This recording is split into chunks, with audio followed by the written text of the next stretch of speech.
Welcome to this online forum on inclusive growth in the new development stage and the launch of the new book Towards an Olive-Shaped Society. This forum is jointly held by CICC Global Institute and the Guanghua School of Management of Peking University with a special partnership with China Global Television Network. I'm your host, Yang Chengxi from CGTN.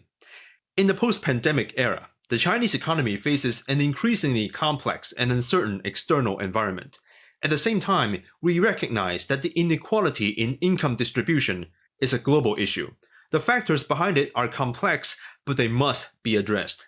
To realize worldwide inclusive growth and for China to achieve its goal of common prosperity, it requires concerted efforts from the government, academia, and industries. Through the theory, thinking, and practice of economics, we will turn the vision of inclusive growth into actionable policies.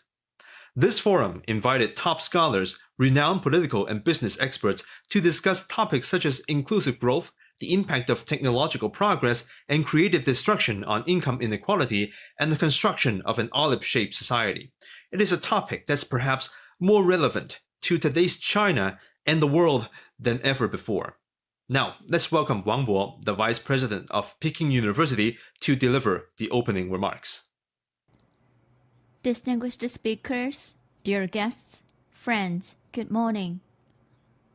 First of all, on behalf of Peking University, I would like to extend my warm congratulations to the convening of the Forum on Inclusive Growth in the New Development Stage.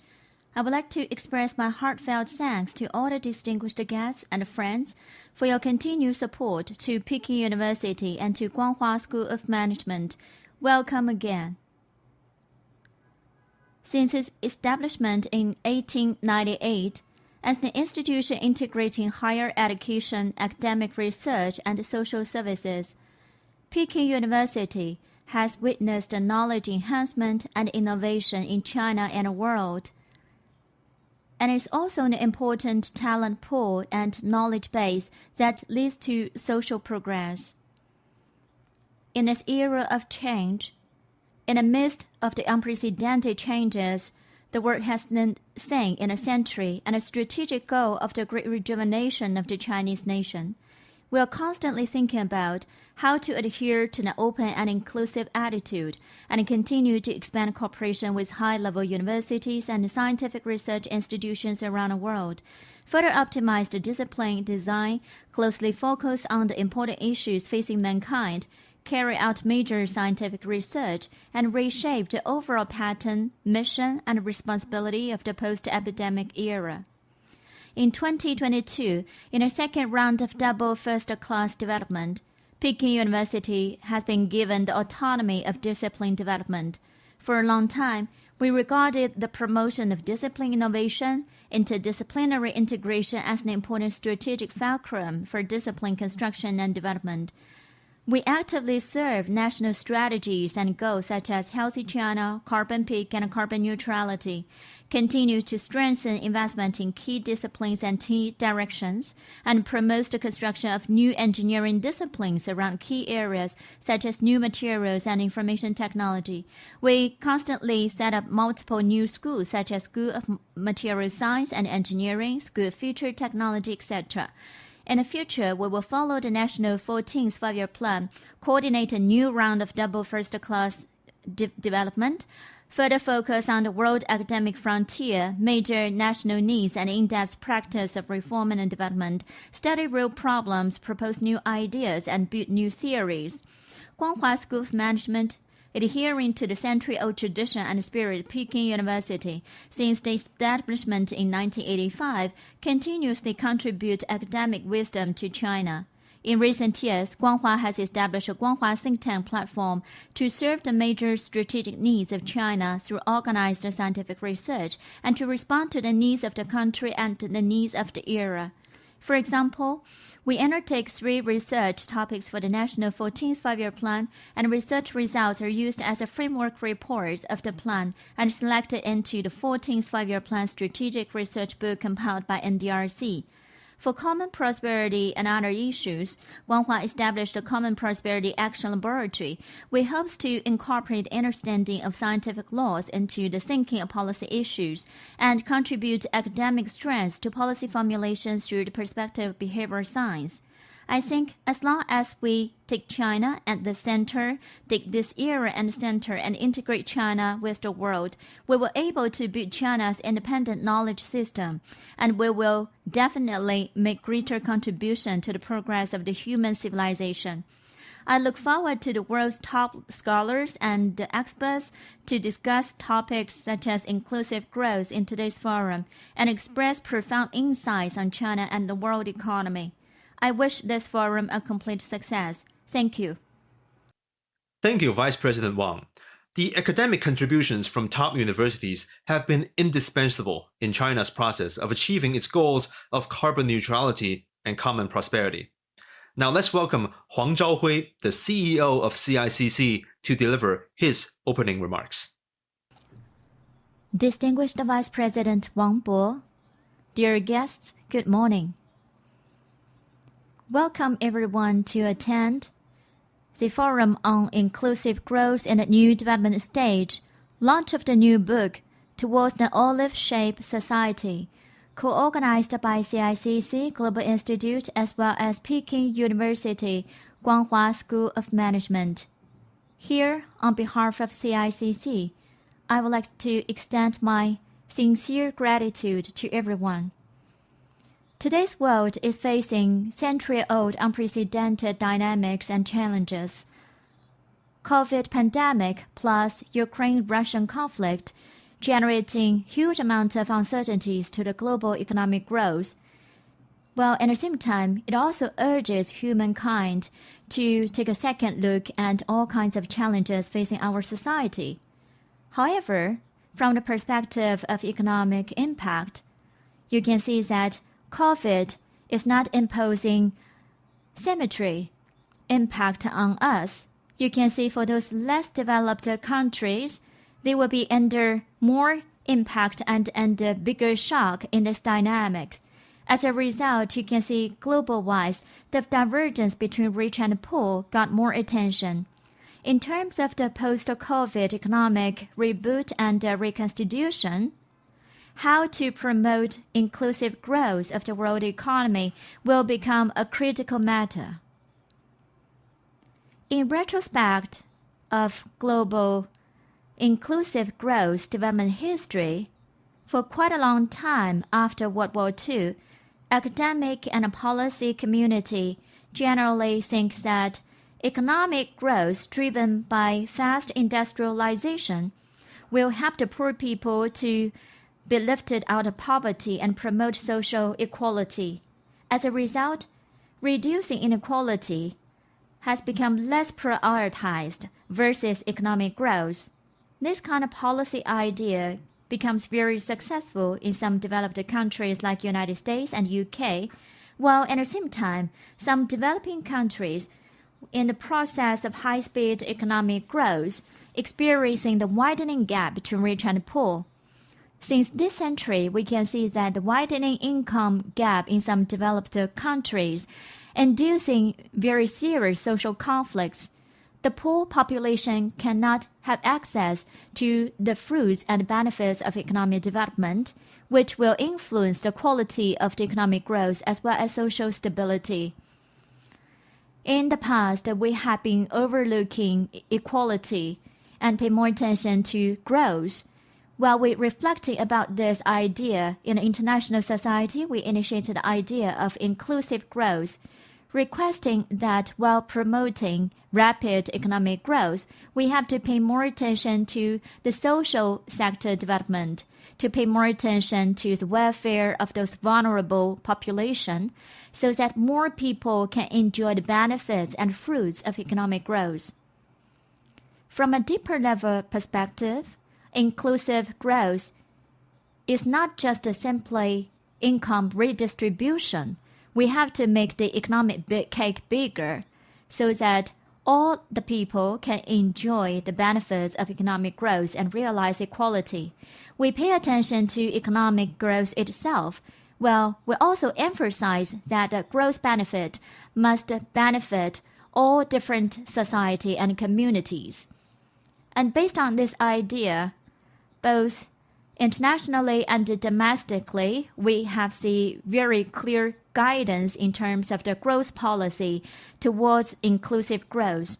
Internationally speaking, inclusive growth requires developed countries to assist less developed countries to realize economic growth, to narrow the income gap between the developing countries and the developed countries, while at the same time we should also increase the voice of the emerging market and economies in international governance.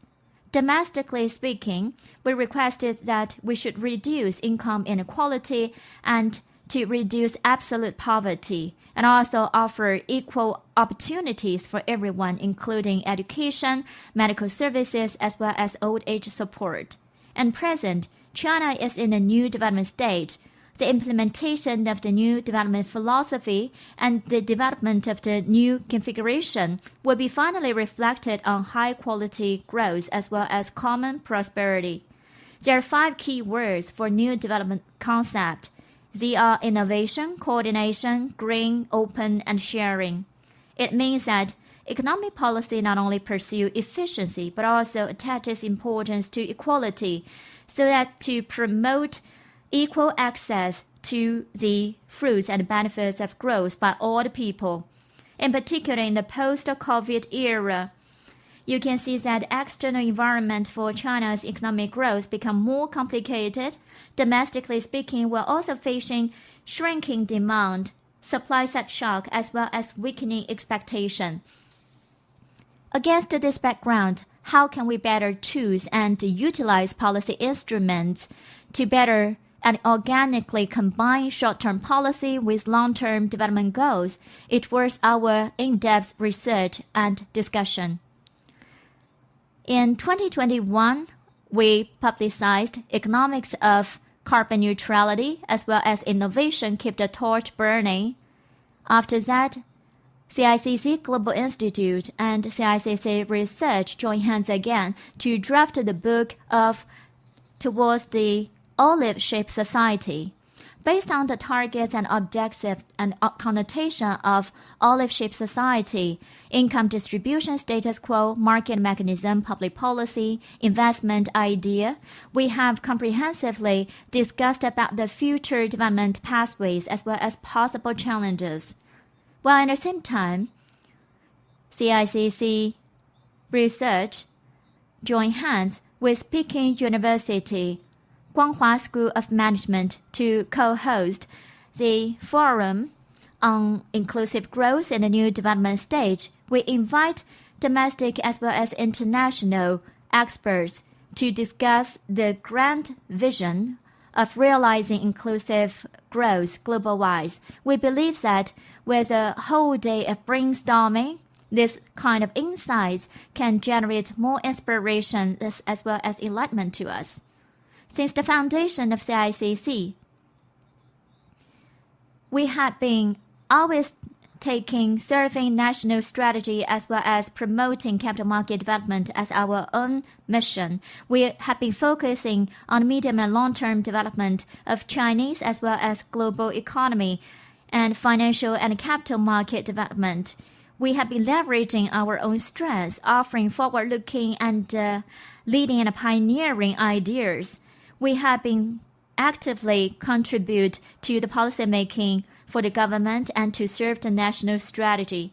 Through the systematic study as well as this high-end forum, CICC will join hands with all walks of life again so as to contribute more to China's realization of high-quality development.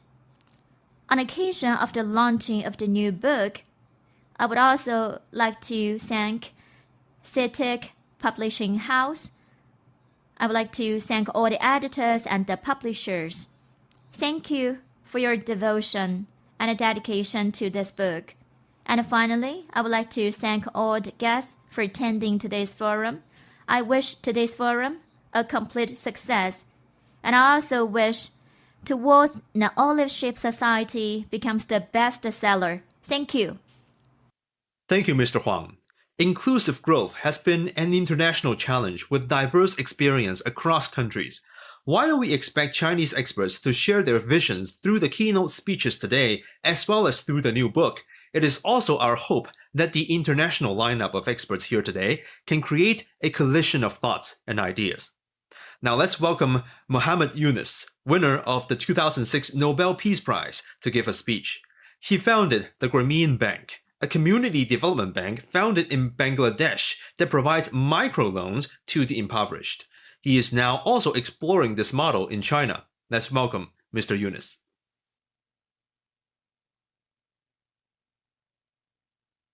Hello.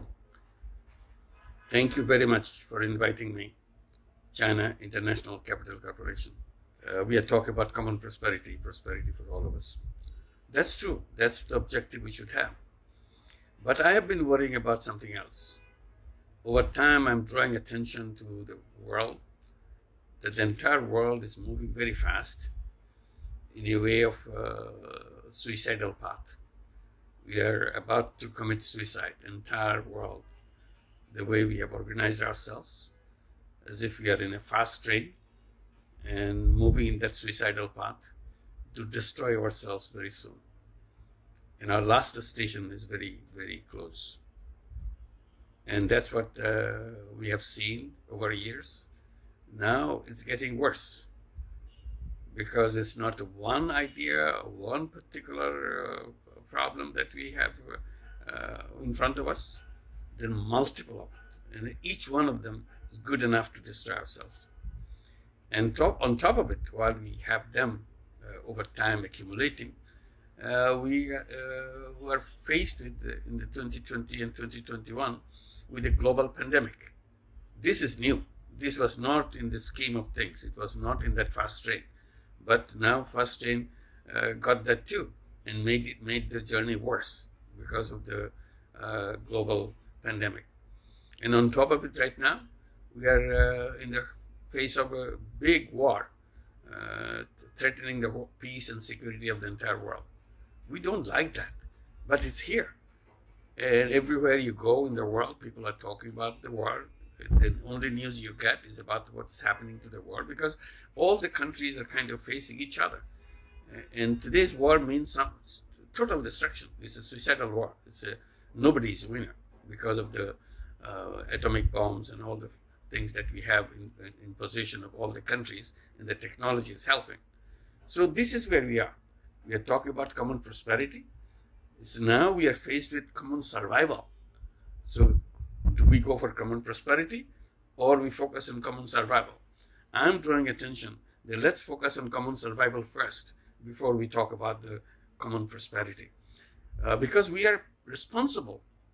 When we are talking about the war, I'm not responsible. You are not responsible. Somebody else is responsible who are making those decisions about war. But so far as the global problems accumulated over years, I am responsible. You are responsible. Everybody on this planet is responsible because the way we act, because the way we think, because the way we have designed our world, our lives, our economy. That's what the problem is accumulating. So let's address that, and this is where we should be focusing on. What are these problems that we are talking about? To me, I give account of all these massive problems or mega problems. One, everybody knows, everybody admits that we are in serious trouble, is the global warming. Global warming is coming in a big way. We just had a conference on global warming, and everybody told us how terrible it would be very soon. Scientists coming with their results that we don't have much time left. They even said maybe within a decade, 10 years or 12 years, we'll be reaching 1.5 degrees Celsius global warming, global temperature. That's not a good news because that's the frontier of our existence. If you go beyond 1.5 degrees Celsius, it would be almost impossible for a human being to survive on this planet. And that dividing line, 1.5 degrees Celsius, is coming, according to the scientists and their research, within a decade or so. And during this COP26 meeting, Everybody was trying to say, all the countries were trying to commit themselves how to push that date, not within 1 decade, maybe by 2030. Some say by 2030, some say by 2050, some say by end of the century. Maybe these are wishful thinking. It's happening faster than we think. And we are not changing anything very fast to make things happen. So this is where we should pay attention to, that how to protect this planet from our self-destruction, from our suicidal path. Why is global warming happening? Because of the way we designed our economic theory, where our businesses are designed for profit maximization. Only thing they see is profit. Our eyes, by our economic theory, have been trained to look for profit only. And they are just looking for profit, nothing else. Nothing matters. If you destroy the planet on the way of making profit, you don't care. If you are a fossil fuel company, you want to make profit. If the fossil fuel destroys the whole planet, including your own family, you don't care, because you're a machine. The economic theory has made you into a machine, a robot who only recognizes profit, nothing else. I said the whole economic theory has been built on the basis of self-interest. So other interests have been removed. In the drive for self-interest, we became sort of robots. We are just looking for profit and ignore everything else. So we are no longer human beings. As a community of human beings, we have many other issues to look into. How to make this planet livable for everybody, with dignity, with happiness. But when you are becoming a robot, you don't care. All you want is money. And this is the direction we are going. And not in one country. Globally, this is the philosophy, this is the methodology, this is the all the institutional framework that we have. We created in that direction. So we are in a suicidal path. The question is when that final thing will come, that we will no longer be on this planet anymore. Very soon. We are now almost at the stage where we are the most endangered species on this planet. We don't have much time left on this planet. So the global warming is something taking us in the direction of self-destruct ourselves. And what else? Another one is wealth concentration. All the wealth of the world is concentrated in few hands. When COVID-19 came, as you recall, 2 years back, the immediate news was people were losing jobs, people were losing income, people were losing food, they're losing their homes because everything is stopped. So they have no opportunity to make an income. So millions, even billions of people on the planet lost their income. People who survived, people who came out of poverty over years, all of a sudden pushed back under the poverty line and so on. These are not small numbers. It's a global phenomenon. But during these 2 years, just 2 years, during these 2 years, the richest people in the planet, a handful of people, the billionaires and multi-billionaires, they made $11 trillion extra wealth. $11 trillion. Whatever they had, they are already super rich. But during these 2 years of pandemic, their wealth increased by $11 trillion. So we have funny situation. Rich people are getting fantastically, fabulously rich every day, every moment. And poor people are sinking at the bottom. And they're the majority of the people. Sometimes we say 1% of the population of the world is owning the 99% of the wealth of the entire world. And it is getting worse and worse. So the wealth is moving into the top, and the people are left at the bottom. So there's a gap between the wealth and the people. And it's getting wider and wider every moment. That's the most dangerous thing. People cannot accept it very long. So you have the global warming, where you will be pushed away because you cannot survive in where you are living. The world will be divided into livable world and unlivable world. Everybody will be rushing towards the livable world, abandoning the unlivable world for their own survival. So the livable world will become smaller and smaller. And it will create tremendous amount of problem, totally, in the globally, confrontations among people and so on.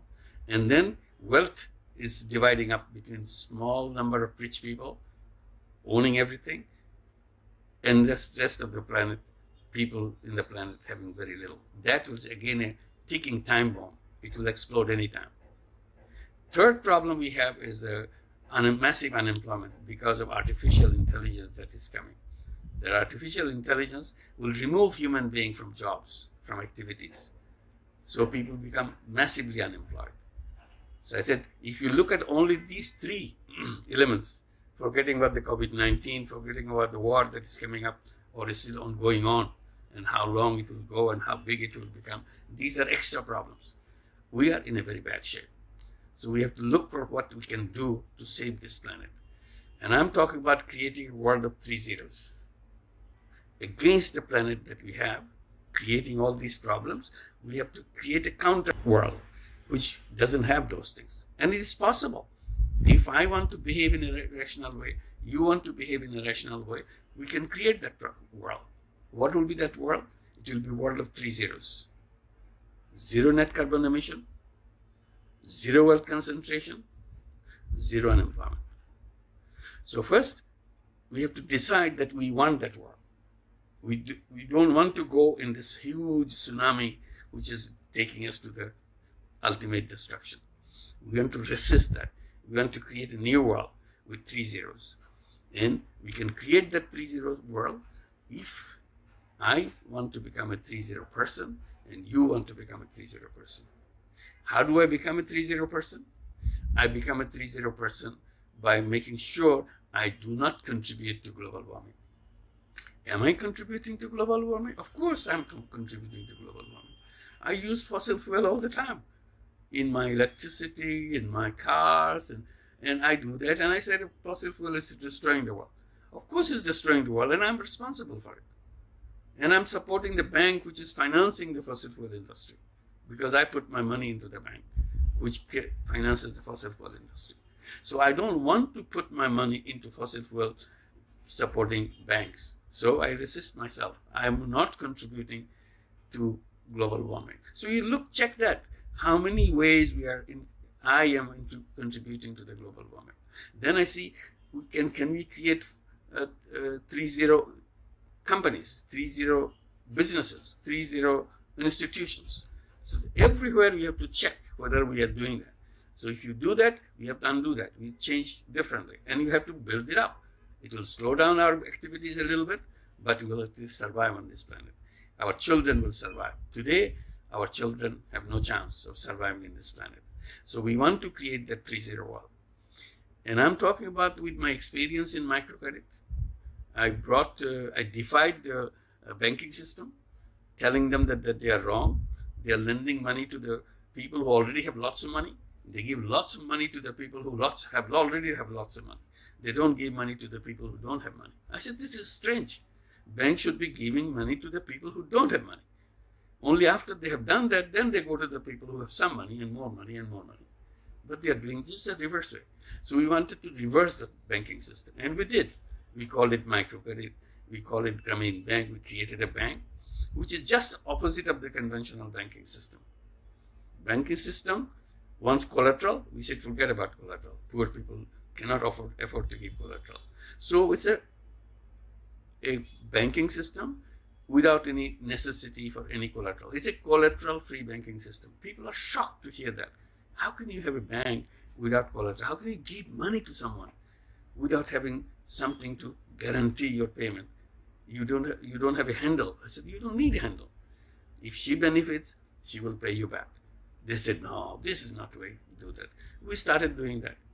And banking system wants to go to men, we went to women. So we reach for the poorest, we look for the women, we look for the rural areas, and no collateral.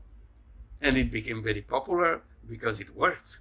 So we created alternative banking system, reverse banking system, to bring the banking to the people, to transform them into entrepreneurs. That's what the basic thing is.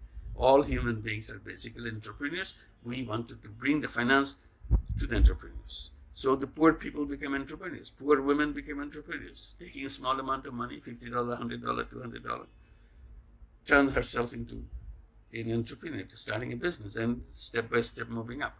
The people are saying, oh, how could you do that? So it became popular all over the world. And China invited us to help them to set up. And during the 90s, we worked very hard together. to work it out. And gradually, microcredit took shape in China. We are very happy that China Construction Company is supporting our efforts in microcredit. There's an initiative called Grameen China, supported by us. We work together with Grameen China.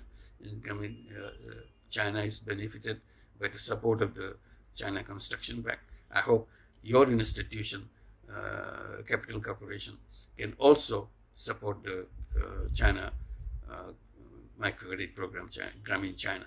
So there are many other programs of microcredit. So we can support those programs so that we can help people protect themselves from the massive unemployment, and then encourage them, create what we call social business. A business not to make profit, because if we make profit, we get blinded, we don't see anything else, but to solve the problem. So we created a new form of businesses, we call it social business. Social business is to solve problem rather than make money for yourself or the owners of the company. So that's a new variety of businesses, and we have been creating it in Bangladesh and many other countries, in China, in Japan, and all over the world. So create those social businesses. Unless we create social business, we cannot stop all these problems that we have. For example, we can create a renewable energy company as a social business, not to make money, but to solve the problem of planet becoming extinct. So we don't want to become extinct, so we create social business to bring renewable energy. We bring health programs as a social business so that everybody is entitled to the healthcare and so on in a sustainable way. So we created a massive number of social businesses around the world, encouraging young people.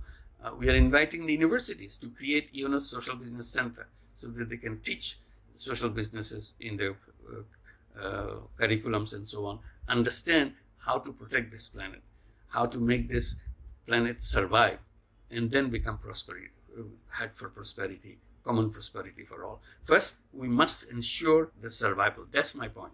First, we must ensure survival, and our survival at stake. And I'm emphasizing that point. Our survival is at stake. We must work together to make it happen. If we think right, we'll make it happen. We can create that 3-0 world we have. We are inviting all the young people to join together, make tiny, tiny little clubs, 3-0 clubs. 5 young people can get together and make a 3-0 club. In each club member, the task is to question himself or herself. Am I a 3-0 person? How do I become a 3-0 person? What are the steps I must take to make a 3-0 person? If all these young people start thinking that way to become 3-0 persons, then the world will be a 3-0 world. If we don't do it that way, if we leave it to the government, if we leave it to the companies, it will never happen. We'll be done. We'll be finished. We don't want to see the world gets finished because of our wrong thinking. So right thinking has to find a way to make sure we make it a beautiful world of 3 zeros. Thank you very much. Thank you, Mr. Yunus, for your speech. Now let's welcome Mr. Liu Shijin, the Vice Chairman of the Committee on Economic Affairs of CPPCC National Committee. Distinguished guests, hello everyone. Today I'm going to discuss with you the topic of how to effectively double the size of middle-income population in China. Since reform and opening up, we see that the income gap has been widening. So how can we understand this phenomenon? Here, I would like to introduce 2 groups of important concepts. The first group is called the growth-based income gap variety, as well as the recession-based income gap changes. The so-called growth-based income changes means that the income gap happens at the same time with economic growth, or at the same time, income gap becomes the driver of the economic growth. And in a more inclusive scenario, the income and different social level has been witnessed a growth, but the growth speed is different. And on the contrary, the recession-based income gap changes refers to that the income gap happens at the same time with economic recession. And here, recession can be divided into absolute recession and relative recession. The previous one means the economic scale, shrinkage, or negative growth, but it happens rarely. And the latter one means that economic growth, even though still maintain a positive growth, but slowed down. The other groups of concepts is the effective income gap changes as well as the reducing based income gap changes. The first one means that this gap is conducive to improve efficiency. For example, the resources has been flown from the low efficient area to the highly efficient area, and through all kinds of incentives, we can cut costs and improve the output. And as to the expand these spaces, and actually the reducing based income gap changes refers to that income gap will incur the efficiency decline, where at the same time corruption, administrative monopoly will generate income gap effect. So these two have some fundamental differences. The previous one in the creative society, which will increase the wealth, while at the same time you can see that these two may be happening at the same time. In particular, since the beginning of reform and opening up, we have actually the dual track mechanism. On one hand, it offers market incentive, but also generated corruptions.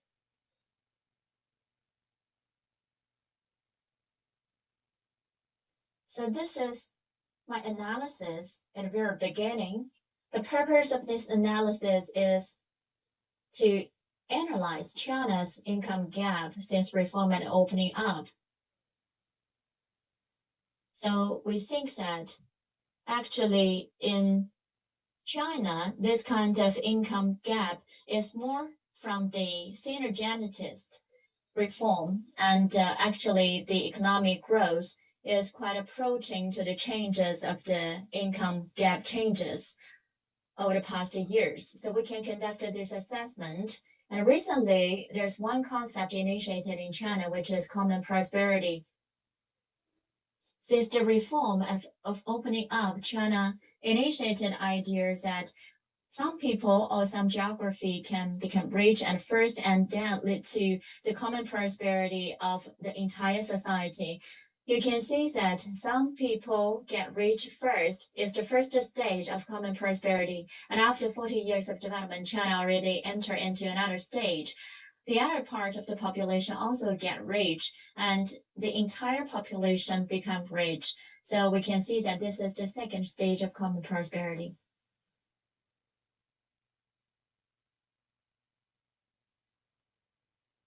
Here I want to emphasize that in the second stage, it's more difficult as well as much more uncertain, because population will try to get rich in the second stage. Their human capital development opportunities as well as the conditions are lagging behind the population in the first stage. So there are both opportunities for going forward or stepping backward. You can see that some countries are falling into the middle income trap. This is also related to the income gap. At such a time point, so we think that it's very important to initiate the idea that we must double the size of the middle income population, which means based on the existing 400 million middle income population, through concerted efforts, by 2035, we will have another incremental 400 to 500 million middle income population. So the total will be 800 to 900 million. So how to define middle income population? This is a quite academic topic, and we don't have unified standards in the international community. So we think that we adopted the National Bureau of Statistics standards. They initiated the idea according to the residence income as well as the living standards. For example, a typical household with 3 people, their annual income is about 100,000 to 150,000. And this income level, we map them into the middle income population group. With the economic development and people's income increase over the past 20 years, the size of the middle income population greatly increased. you can see that now it increased from 1.6% to 2002 to 34.3% in 2021.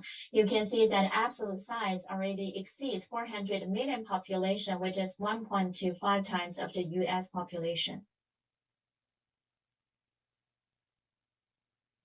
We initiated an idea about double the size of middle income population.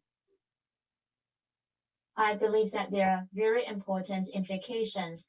This is relevant to expansion of domestic demand and promote sustainable development.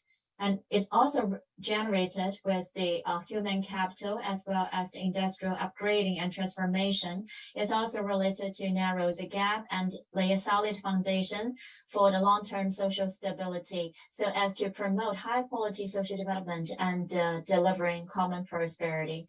So this is quite strategic and realistic in terms of the implications. But at the same time, the strategy is also feasible. According to our initial estimate, you can see if we assume 2019 to 2030, the real GDP average growth rate was 5%. The average inflation is about 2.5%, nominal GDP annual average growth of 7.5%. And for instance, disposable income is also matching with the nominal GDP growth, while at the same time, with the weighted average calculation of different populations' income, both in urban and rural areas, we can see that low income, medium income, and high income population growth will be 7.7% and 7.1% and 6.9%. By 2030, the middle income population proportion will increase to 51%. And by 2035, the entire size of the population can hit 800 to 900 million, so that the entire size will be doubled.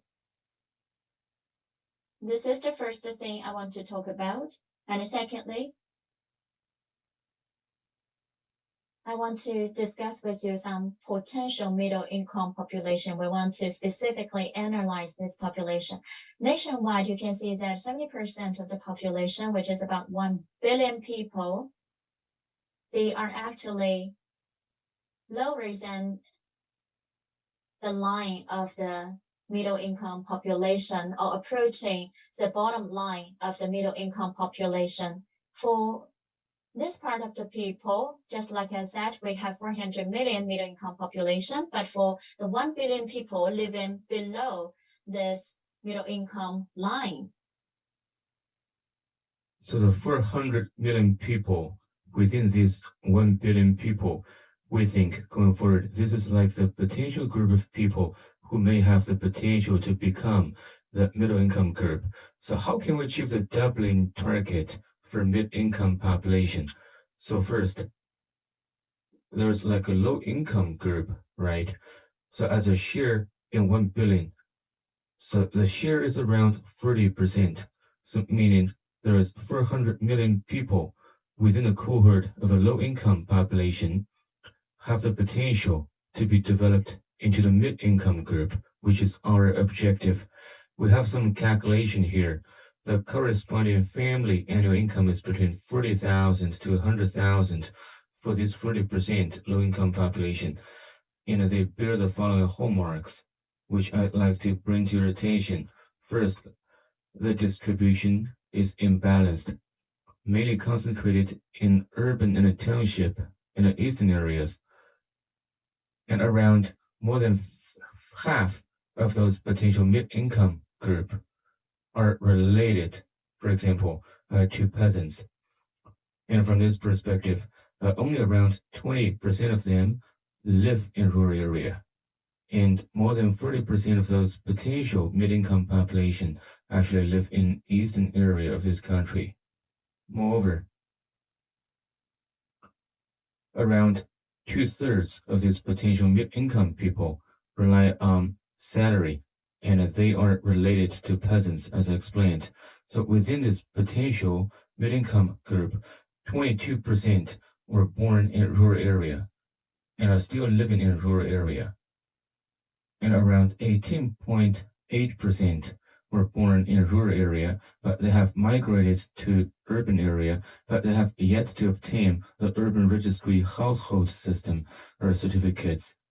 So some of those peasants who are in the middle of a transitioning from a rural residence to urban residence, there's also 18% of the people who were born in rural areas, but they have successfully migrated to urban areas and obtained the hukou, or the urban household registry certificate. But within the cities, they still belong in the low-income population because of their relatively lower income. So within the mid-income group, or potentially mid-income group, around 2/3 of these people, they're associated with peasants, right? Some of them are still farmers, and some of them have been living in urban areas, but have yet to obtain the hukou certificate. So that's what we mean by still being associated with peasants. So the third characteristic, around 3/4 of those potential mid-income group work in the private sector for those entrepreneurs in the private sector business owners and their companies. And around 2/3 of the potential mid-income population, as I mentioned, still rely on wages. So these are some of the characteristics in profiles or portraits for those potential mid-income population. At last, how can we expand the cohort of a mid-income group? Because many of these people are still defined as the low-income people. So how can we upgrade the ranks from low-income to mid-income group? How can we achieve the doubling target? So there are some key actions we're supposed to take. And what are they? There are several bullets. First, we need to make sure development remains the first priority in order to expand the cohort of a mid-income group, because the essential prerequisite for our goal to be achieved is to continuously enlarge the pie. The per capita GDP in China has overtaken, let's say, $10,000. So this is a huge progress we have achieved. But we need to understand, China has yet to be a developed nation. In a nutshell, we have yet to address the very goal of being well off. So for this point, we need to have a very clear understanding. As we try to slice the pie, we need to continue to work hard to enlarge the pie. Therefore, steadfastly, we need to adhere to the rules of economic development in the center and to strike the balance between the different stakeholders as we promote economic growth and make the growth more inclusive. As we lay more emphasis on quality, we need to make sure that we can achieve those GDP growth, which is in line with those underlying demands. So as we continue to grow and expand the pie, we can lay a very solid social and wealth basis for doubling this mid-income group. Second, efforts shall be made to improve the human capital for low-income group and to narrow the human capital gap between different layers in the hierarchy, because there is external spillover of those interpersonal connections. But in the real world, there is a huge divide in terms of those income distribution and wealth distribution. So we need to create a more fair social environment in which so everybody can be brought to full play to work and produce those positive outcomes. As we try to improve equity, we can make sure about efficiency and economic growth. Therefore, it is necessary, for example, to understand that we need to improve the human capital for low-income group, which is essential to achieving our goal of expansion of the mid-income group. And by increasing efficiency, we can drive forward the economic growth. That's how we're going to achieve it. So there are several concepts. How can we drive forward growth through efficiency increase and narrow the income gap? So we need to promote the even distribution of those public resources, say in terms of vocational education and higher education, so on and so forth, and to make sure that everybody has access to those quality education. And a third, to improve the adjustment of the redistribution of those income. And in terms of access to basic services, which is the weakness for low-income group, we need to fill the gaps and address this weakness. We need to strengthen like the transfer payment of the social security funds, and also to bring to full play the role of a tertiary distribution and allocation, encouraging those capable people to participate in public good and charity. And lately, we talked a lot about tertiary allocation, but the key principle for that is on a voluntary basis, but it still takes up a very small share in the total resources available, but we need to promote it. And we need to, for example, transfer some of those state-owned capital to social security funds, so the income generated by state assets shall be backed by a standardized institutional setup and the system. Moreover, we need to improve the fiscal spending structure of the governments, especially when it comes to low-income group. There are those gaps and voids in terms of the low-income group's access to those public services, for example, education. Yet we need to address those gaps and fill the voids. And of course, when we talk about expanding the mid-income group, as we alluded to, 2/3 of those people right now or are in the middle of transitioning or are used to be peasants. So they are more or less associated with the rural area and peasants. So we need to try to turn more and more peasants into those mid-income group. And how can we improve like the fiscal transfer system? And where conditions allow, we can launch those affordable housing for migrant workers who are living and working in urban areas. Moreover, to expand the channels both horizontally and vertically for people to move around, to break those various types of administrative restrictions, and to accelerate the efforts to build the social security safety net for the whole nation, and to promote, like, for example, coordinated reimbursement settlement and a transfer for people, and to facilitate the process of their access to social security services. And we need to place focus on expanding vertical mobility channels and to get rid of those discrimination against the workers and the laborers. So especially in terms of access to education and other opportunities or resources, we need to endow those low-income people with more opportunities. It is also necessary to promote the free flow and optimal allocation of those factors of a production and to help boost like the asset-related income of a low-income group. And we need to focus on efficiency of allocation because it has a huge impact, those different factors.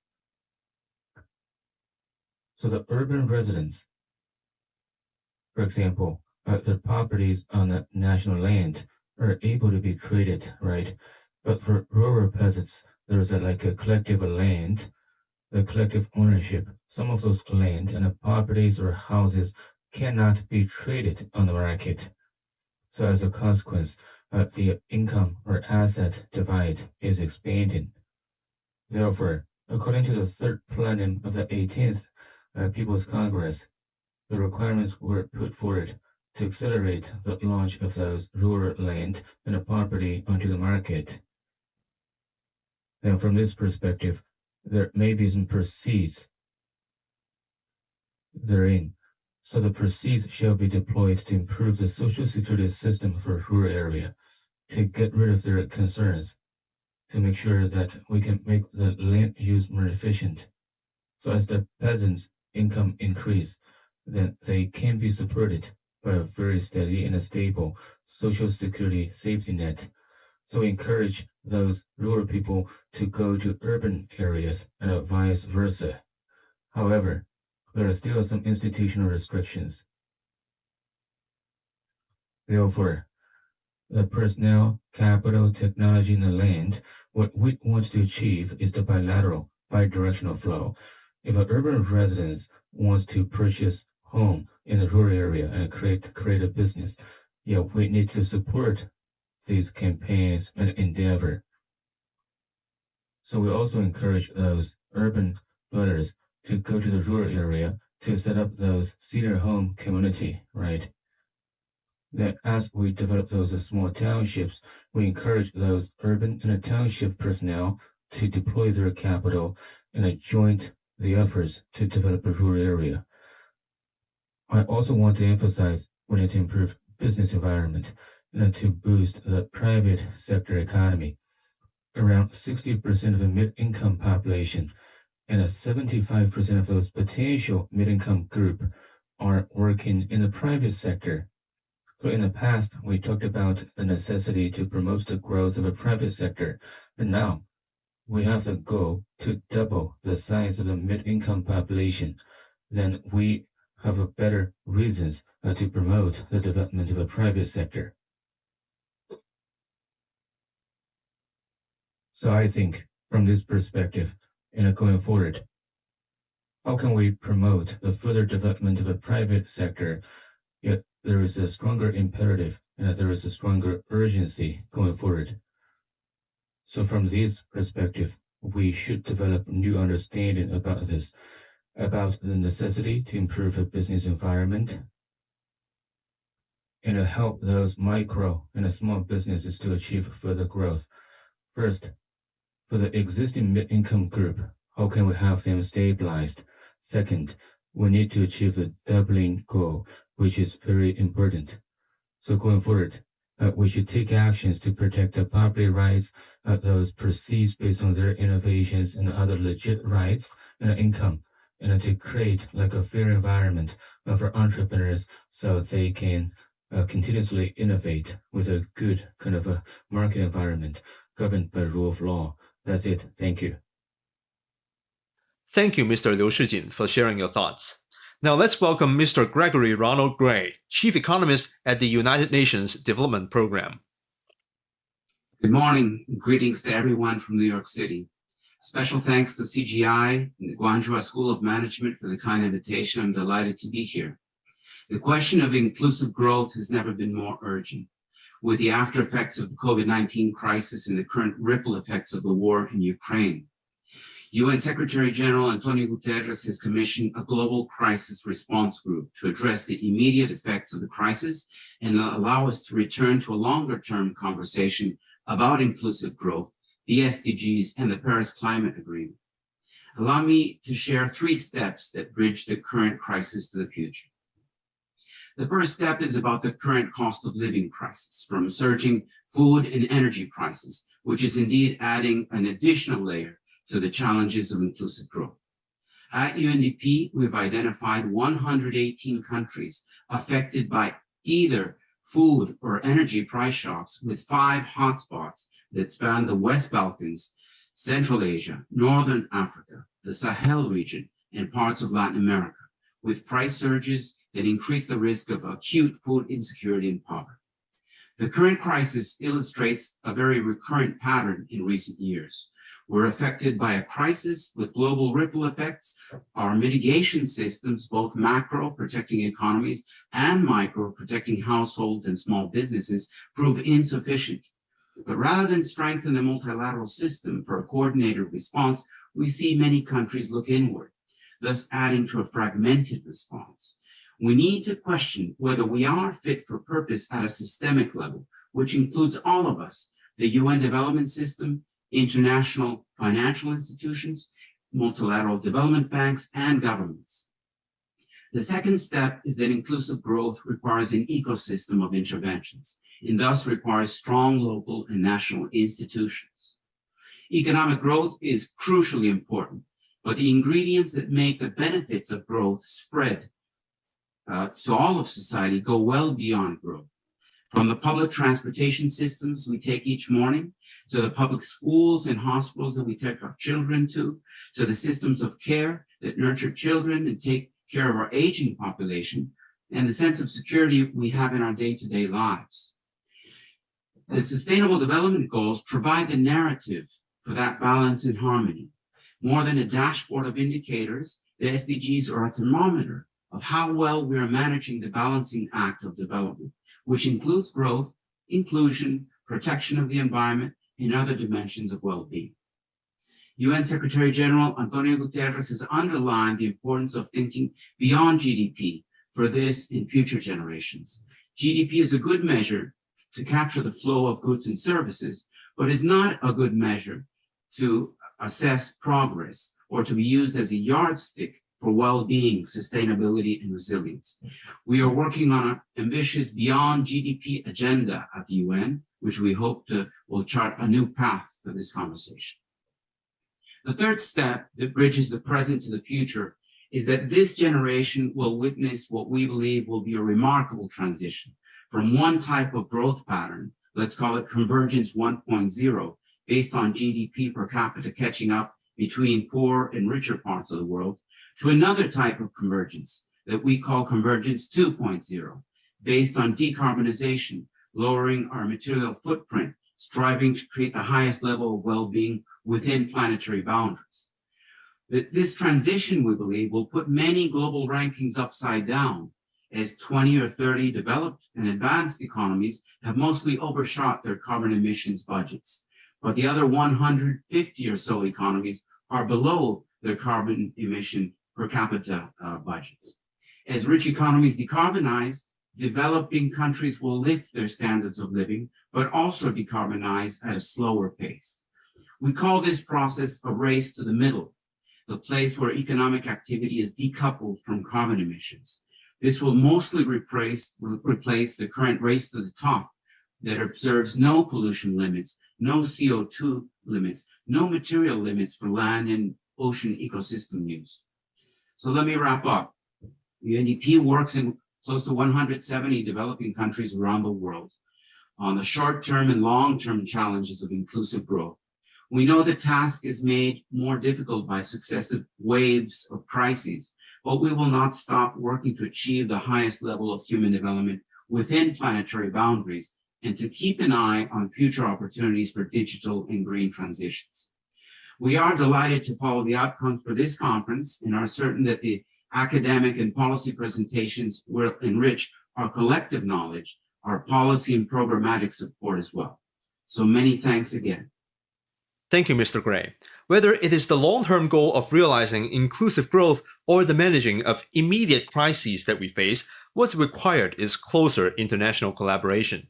China has pledged to up its efforts in helping achieve the Sustainable Development Goals under the 2030 Agenda and recognizes the synergy between it and the country's vision of high-quality development. Next, let's welcome Cai Fang, the Deputy Director of the Agriculture and Rural Affairs Committee of the 13th National People's Congress and the Chief Expert of the National Think Tank of the Chinese Academy of Social Sciences, to give a speech. Hello, everyone. First of all, I would like to congratulate CICC Global Institute as well as CICC Research to launch the new book, Towards the Olive-Shaped Society. This book deals with economic growth, income distribution, as well as public policy choices. And there's perfect elaboration about all different aspects. A lot of insights as well as the elaborations are quite relevant to my personal studies. So we also share a lot of common insights altogether. So on occasion of the launch of the new book, I'd also like to share with you some of my personal observation about common prosperity as well as olive-shaped society. So you can see that the topic of my presentation is promoting social mobility to form an olive-shaped society. According to this topic, it means that we have to combine the objective with the process. First of all, there's some opening remark I would like to make. When we move towards the olive-shaped society, we know that it's an important symbol for moving towards common prosperity. We need a route towards that objective. If we think olive-shaped society is our final objective. It certainly requires more social mobility. So it will become a very important route for us to achieve our target and objective. So this is relevant to the social structure as well as more equal income distribution and more accessible public services. While at the same time, we also understand in China, we have more than 1.4 billion population, and there are about 400 million middle income class. For such a huge population and middle income population, we have to play their role. We have to ensure the demand as well as supply balance, and we have to satisfy the needs of those huge population. In order to meet that end, we have to talk about social mobility. It not only deals with the labors and populations, mobility and different geography among different sectors and industry and for different occupation. So this is the basic for social mobility. While at the same time, we should also achieve the other targets like the vertical mobility, which means your income, your career, as well as your social identity should also become mobile vertically. So there are both sides, mobility vertically as well as horizontally. And now let's come to the status quo of China's income distribution and social mobility. There's some brief description, and I think that will be the foundation for the future analysis about this topic. First of all, if you look at the horizontal mobility, there's a very big increase and enhancement. And I think that since reform and opening up, in particular since the 18th CPC Central Government Congress, horizontally speaking, you can see that urban and rural, provincial, and cross-sector, cross-industry, cross-occupation, and cross-company mobility has already been greatly improved. So from all of this above-mentioned perspective, China is already a highly mobile society. And now in China, we have a total of 1.412 billion population. Among all of the population, almost 35% of the people, they are separated from their hukou system, which means the location of their hukou system is no longer where they live. In traditional planned economy context, mobility is very bad because people has been restricted by hukou system. But now you can see more than 1/3 of the people, they are no longer stay where their hukou system is. So according to the statistics, we call them migrant population.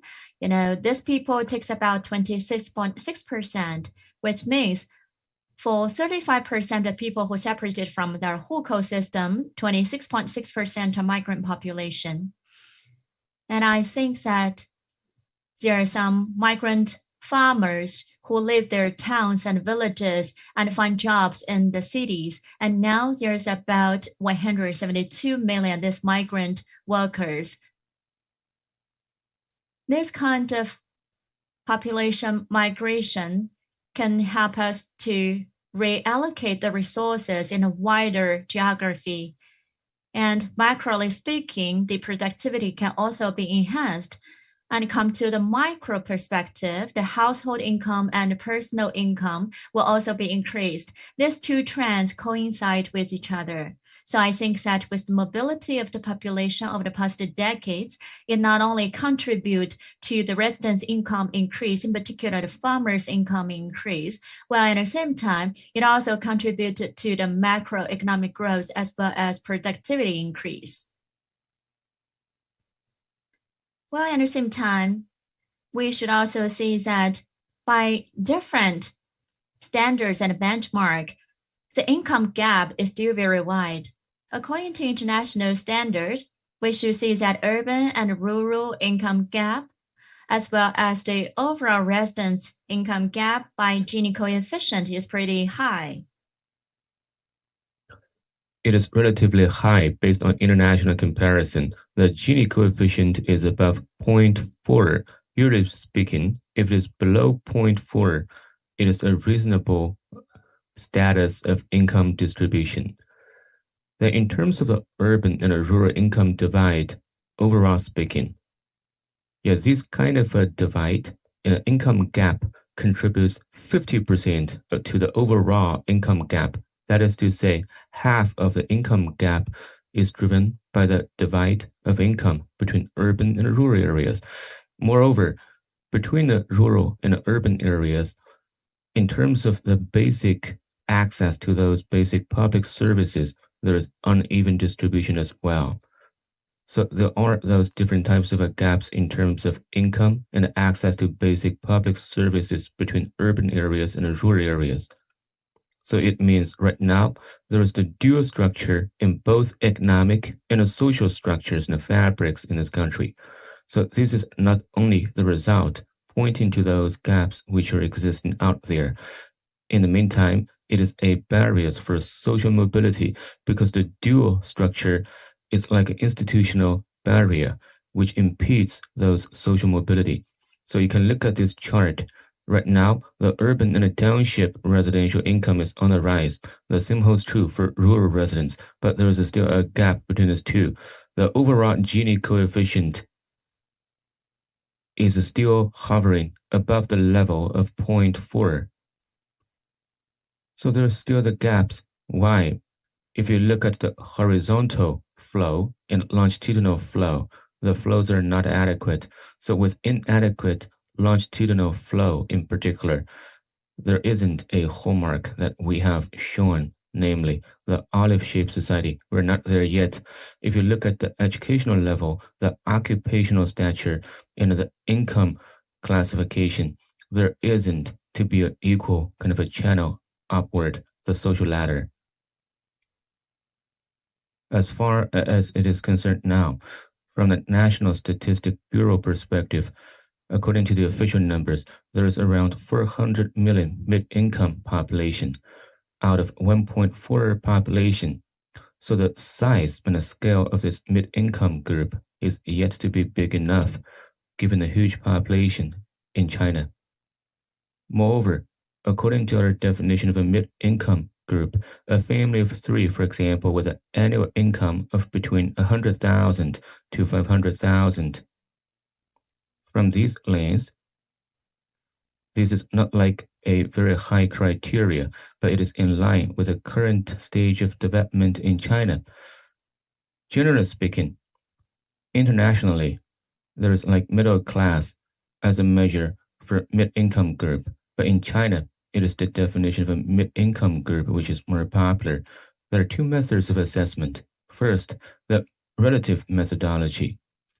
That is to say, we take the middle of the pack, or those whose income is around the medium income. Usually speaking, this method is adopted by high-income countries because the low-income group has basically met the basic kind of a living standard. Therefore, with the relative methodology, they're able to identify the middle income group or middle class. But in terms of developing economies, there's still a proportion of the population who have yet to meet the minimum living standard. Therefore, in these developing economies, when we try to determine the middle class, we need to follow an absolute standard. Hence, the absolute methodology, and featuring different factors such as income, employment, those human resources security, and educational level, so on and so forth. And with all these factors counted, then it will be up to the criteria of some developing countries. So in China, this is how we come up with this range. The annual income of a family between 100,000 to 500,000.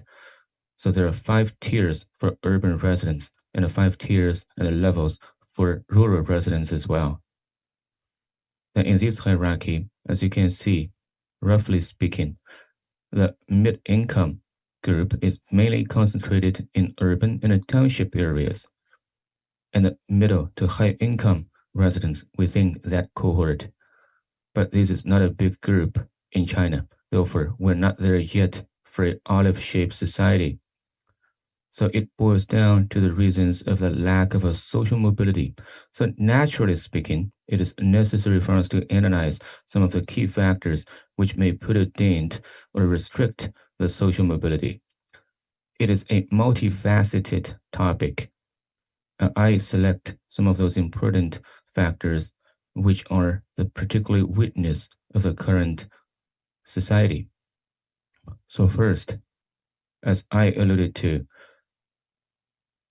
throughout the decades of economic reform, there has been very smooth horizontal flow in a society. But as the GDP growth is slowing down, so horizontally speaking, it is possible that the horizontal flow may slow down.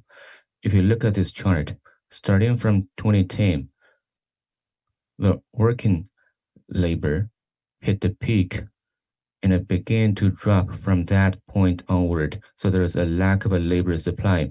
There is insufficient human capital, and the productivity growth is slowing down with a less, for example, return on capital. So the orange curve refers to those periods since 2010. It began to decline. So the real growth began to decline synchronously. Therefore, the GDP growth is slowing down, which is due to the different stages of development. So there are two effects as a result. First, the effect on income. Second, the structural effects.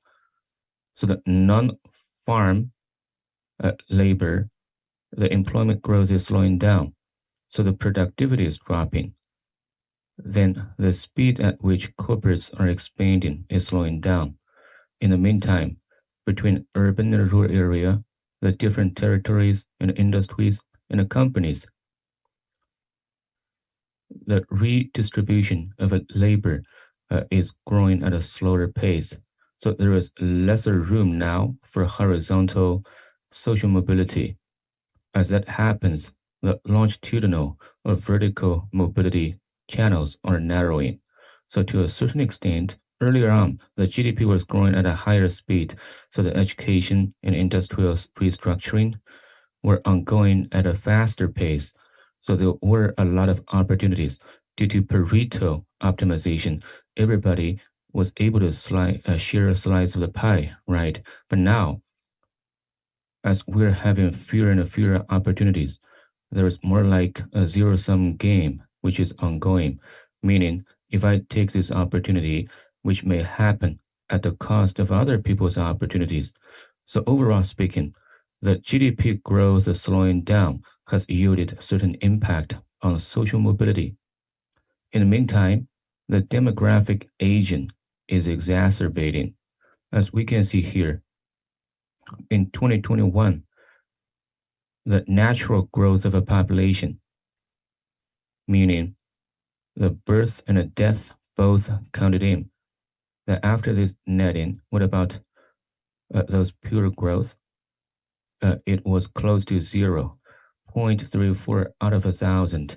So the elderly aged above 65 as a share in the total population reached 13.2% already. So according to international standard, this is defined as an aged society formally. So for this aged society, I think it plays a role in reducing further the social mobility. So as the ages are on the rise, people tend to be not that interested or passionate for changing their jobs or moving around across territories. And there is narrower kind of a room for a career ladder climbing, because I estimate the remaining professional lifespan, I have an estimate of that remaining working years, right?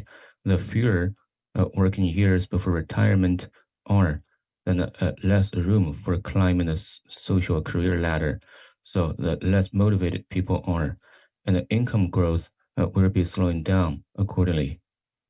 So in a nutshell, the aging population will produce an effect in reducing both horizontal and longitudinal mobility in the society. So as the population is aging, we've come to the stage of an aged society with a less and a declining social mobility.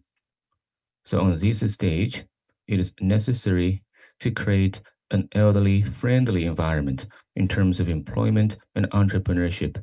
And how can we shape it in favor of the elderly? It's going to take a while. We need to stay in tune with the demographic structure dynamics. But as we do that, there is a impact. The impact lies with the reduction of a social mobility. So different influential factors here. The GDP growth is slowing down in an aging population. But the GDP growth is slowing down in an aging, yet these come out naturally as we reach a certain stage of economic growth. Then does that mean naturally that social mobility will slow down more and more, which is not in favor of our campaign to shape up an olive-shaped society? So if the growth slowing down is a trend which is irreversible, the same holds true for aging. If that is true, whether there is alternative methods, for example, to overcome those institutional hurdles in order to expand the room for social mobility. At present, there are still those institutional barriers out there. So throughout the years, the social mobility has been expanding. And as we do that, efforts are on the way to get rid of those systematic and institutional barriers with a whole host of reforms. There were a lot of efforts trying to reform the Huji or household registry system. But in terms of the status quo, there are still those residual barriers and restrictive factors in the social fabrics in terms of the uneven distribution of those income and access to public services. So we still have a small size for the mid-income population in this country. So this chart, there are two urbanization metrics. First, like the permanent resident urbanization rate, which has gone up markedly, now standing at around 65%. However, if measured by household registry system, how many residents who hold the urban registry certificates, the number of these type of residents is way smaller than the permanent urban residents. So the gap here is 18 percentage points. So that means there are migrant and transient workers coming from a rural area. So these kind of factors may be driven by those institutional reasons behind. So with the analysis of those institutional barriers and those influencing factors, then naturally we need to identify those policy levers and policy measures trying to tackle those barriers. To promote social mobility is a role that the government is supposed to play. It's more like a public good. So we need to approach the topic from the lens of public policies on multiple fronts. I would like to pick 4 angles as examples to put further emphasis on this point. First, to promote social mobility, we need to rely on reform and institutional building. That is to say, given where we are, the current development phase, yet we need to promote reforms and to come up with those reform-associated dividends, which will be conducive to driving up the income and the social mobility. So at present, the central government and the party has set up a goal to try to achieve modernization by 2035 for the whole country. So in the next 13 years or so, this is going to be a very important window of opportunities. Then we need to work hard to deepen the reform and to promote institutional building in order to create those reform-related outcomes, which are going to be very important. So from China Academy of Social Sciences, the researchers in the next 15 years of time we do some analysis of a possible GDP growth under those targets. In line with the central government requirement, we believe by 2025, we may be able to join the ranks of a high-income country. This is quite certain as far as it is concerned now. In 2021, the per capita GDP reached $12,551 already. So if you look at the World Bank criteria, there is a very small gap for China to join the ranks of a high-income country. By 2035, we need to exceed, for example, $23,000. If we divided high-income country into 3 groups, we can enter into the group in the middle. As a result, we think that for 12,000 to 23,000 USD, in this range, we're going to try to enter that range in the next 13 years. So what kind of social mobility we can achieve will also be relevant to this range. And we can also compare with the countries who also falling into this range, 12,000 to 23,000. We benchmark with those countries. So for the primary distributions, redistribution, as well as third distribution, there are different roles can be played, when at the same time, in all of these 3 aspects, it must form synergy so as to contribute to the social development. So first of all, we can see that in the first distribution, what we can do is more about the allocation of the productive factors as well as the reasonable distribution of these factors among different kind of stakeholders. So we call it the window opportunity to remove the binary structure. You can see that with the increase of the average income, as well as unemployment rate increase, as well as the lowering of the employment in the rural sectors, we are already on that pathway. If you look at the green line, before that, it is what China used to be, as well as the target what we are aiming at by 2035. During this period of time, you can see that most countries, their urbanization rate is higher than China, as well as their rural workers proportion is relatively lower. So we have to, on the one hand, increase the urbanization rate to narrow the gap with those countries, but on the other side, we also have to reduce the gap between the permanent residential urbanization rate as well as hukou holders residential rate. So we can harvest the reform dividend from both sides. From the supply side, we increase the non-agriculture job opportunities to reallocate the resources so as to improve the productivity. And from the demand side, we can also increase the residents' income, narrow the gap between the income, as well as to expand consumption. As a result, we can have a huge domestic market. And the second thing I have to emphasize about redistribution. When we look at the international experience, there's a rule we can follow. Someone called it Wagner's rule, which means with the per capita GDP and the per capita income increase, government expenditure, in particular social-related expenditure, should take a higher proportion in the total GDP. This is the general rule. If we put this in the Chinese context, we can see that in the future, we're going to increase from per capita 12,000 to 23,000. And according to the international experience, within this range, the government social expenditure will increase in the fastest manner. So we actually put it into the Chinese context and we call it Wagner acceleration.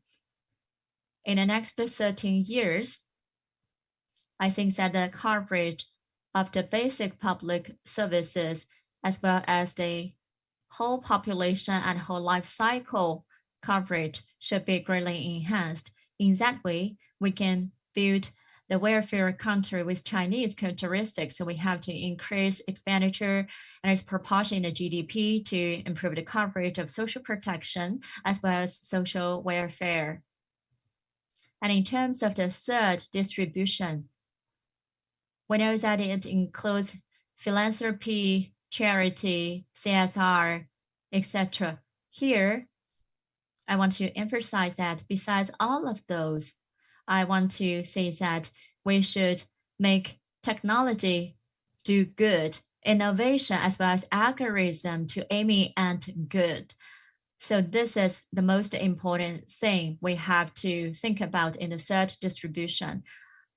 We tend to ignore this aspect in the past. As a result, we promote innovation, while at the same time we accommodate the interests of the employees, the users, the community, suppliers, the society, as well as environment. In that way, on the one hand, we can drive the innovation-related development to urge the generation of creativity, while on the other hand, we can also harvest the return from the market. So here I can give you an example. Horizontally speaking, it is the age and the shadowed part. We call it the fertility boom range, which is 25 to 35 years old. We also know that this is also the most important working age. But we can also see that during this period, people are still in the promotion pathway in their career, and they will hit a peak at age 35 and then started to decline, in particular in terms of the work-related income. You can see from the red line, while at the same time, the non-compensated labors, which means housework, also increased its proportion in a total job. As a result, there seemed to be a conflict between the career development as well as the family development. That is one of the major reasons why now the fertility rate is pretty low and also influenced the social mobility. As a result, you can see that companies can accommodate the interests of the employees so that to coordinate between the career development as well as the family development. So this is my understanding about social mobility and the pathway towards the olive-shaped society. Thank you for your attention. Thank you, Mr. Cai, for bringing us a data-filled presentation with such in-depth analysis over social mobility and the way towards an olive-shaped society. Now let's welcome Liu Qiao, Dean and Professor at the Guanghua School of Management at Peking University, to make a speech. Distinguished guests and friends, good morning. Before starting my presentation on behalf of Guanghua School of Management, I'd like to express my appreciation to Mr. Huang Zhaohui, CEO of CICC, and Mr. Peng Wensheng, Chief Economist of CICC. Guanghua and CICC share common research interests in areas such as carbon neutrality, digital economy innovation, and inclusive growth.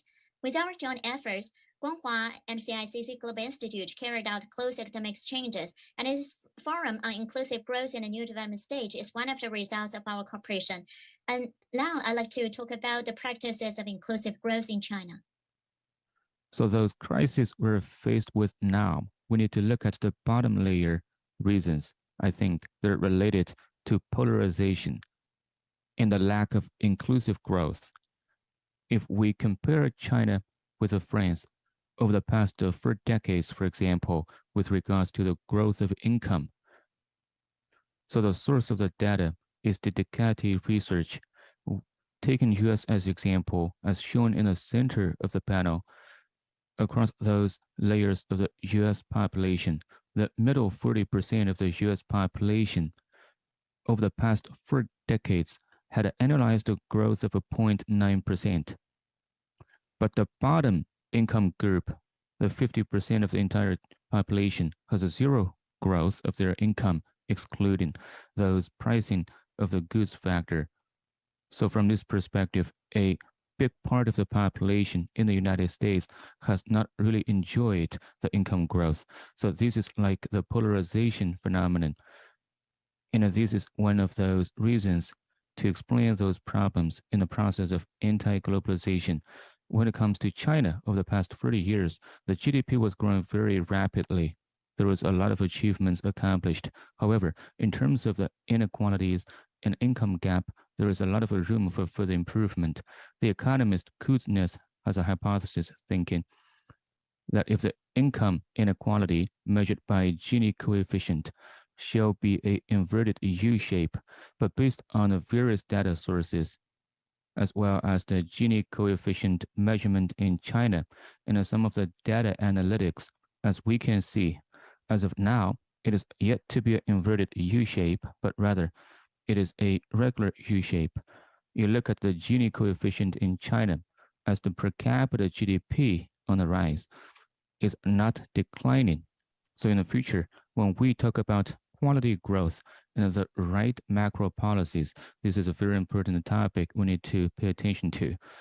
And you look at the income distribution, there is relatively the lack of equality, and there is the dual structure between the urban and a rural structure. If you look at 2020, the urban residents' disposable income and the rural residents' disposable income gap is 2.56, and in the Western regions, the gap is 2.66 times, which means the urban residents is 64%, but the registered population with 户口 only takes about 45%. So most majority of the people, their income was pretty low. In particular, the property-based income is very low. In order to achieve common prosperity and inclusive growth, we have to narrow the income gap between urban and rural areas. This is what we have to think about in order to address the problem and present and achieve common prosperity. So when we analyze the binary structure in the urban and rural areas, what are the fundamental reasons behind that? I think that this is because, there's a history. We have used to be the agriculture country. And at the same time, you can see that the data on this table, we can make a comparison of different countries. For example, in the year 2000, primary industry, which means agriculture, takes about 0.77%, and it takes about 24% of the total employment, which means 24% of the employee contributed about 7.7% of the GDP. So this can explain why the rural people's income is much lower than urban residents' income.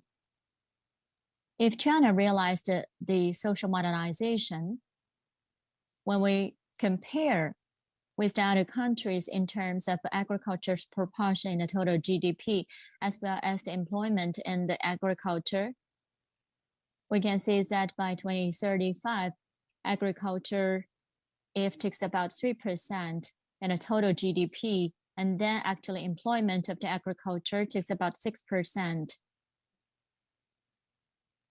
So, it means that 18% of the employment, they have to go to the other industries.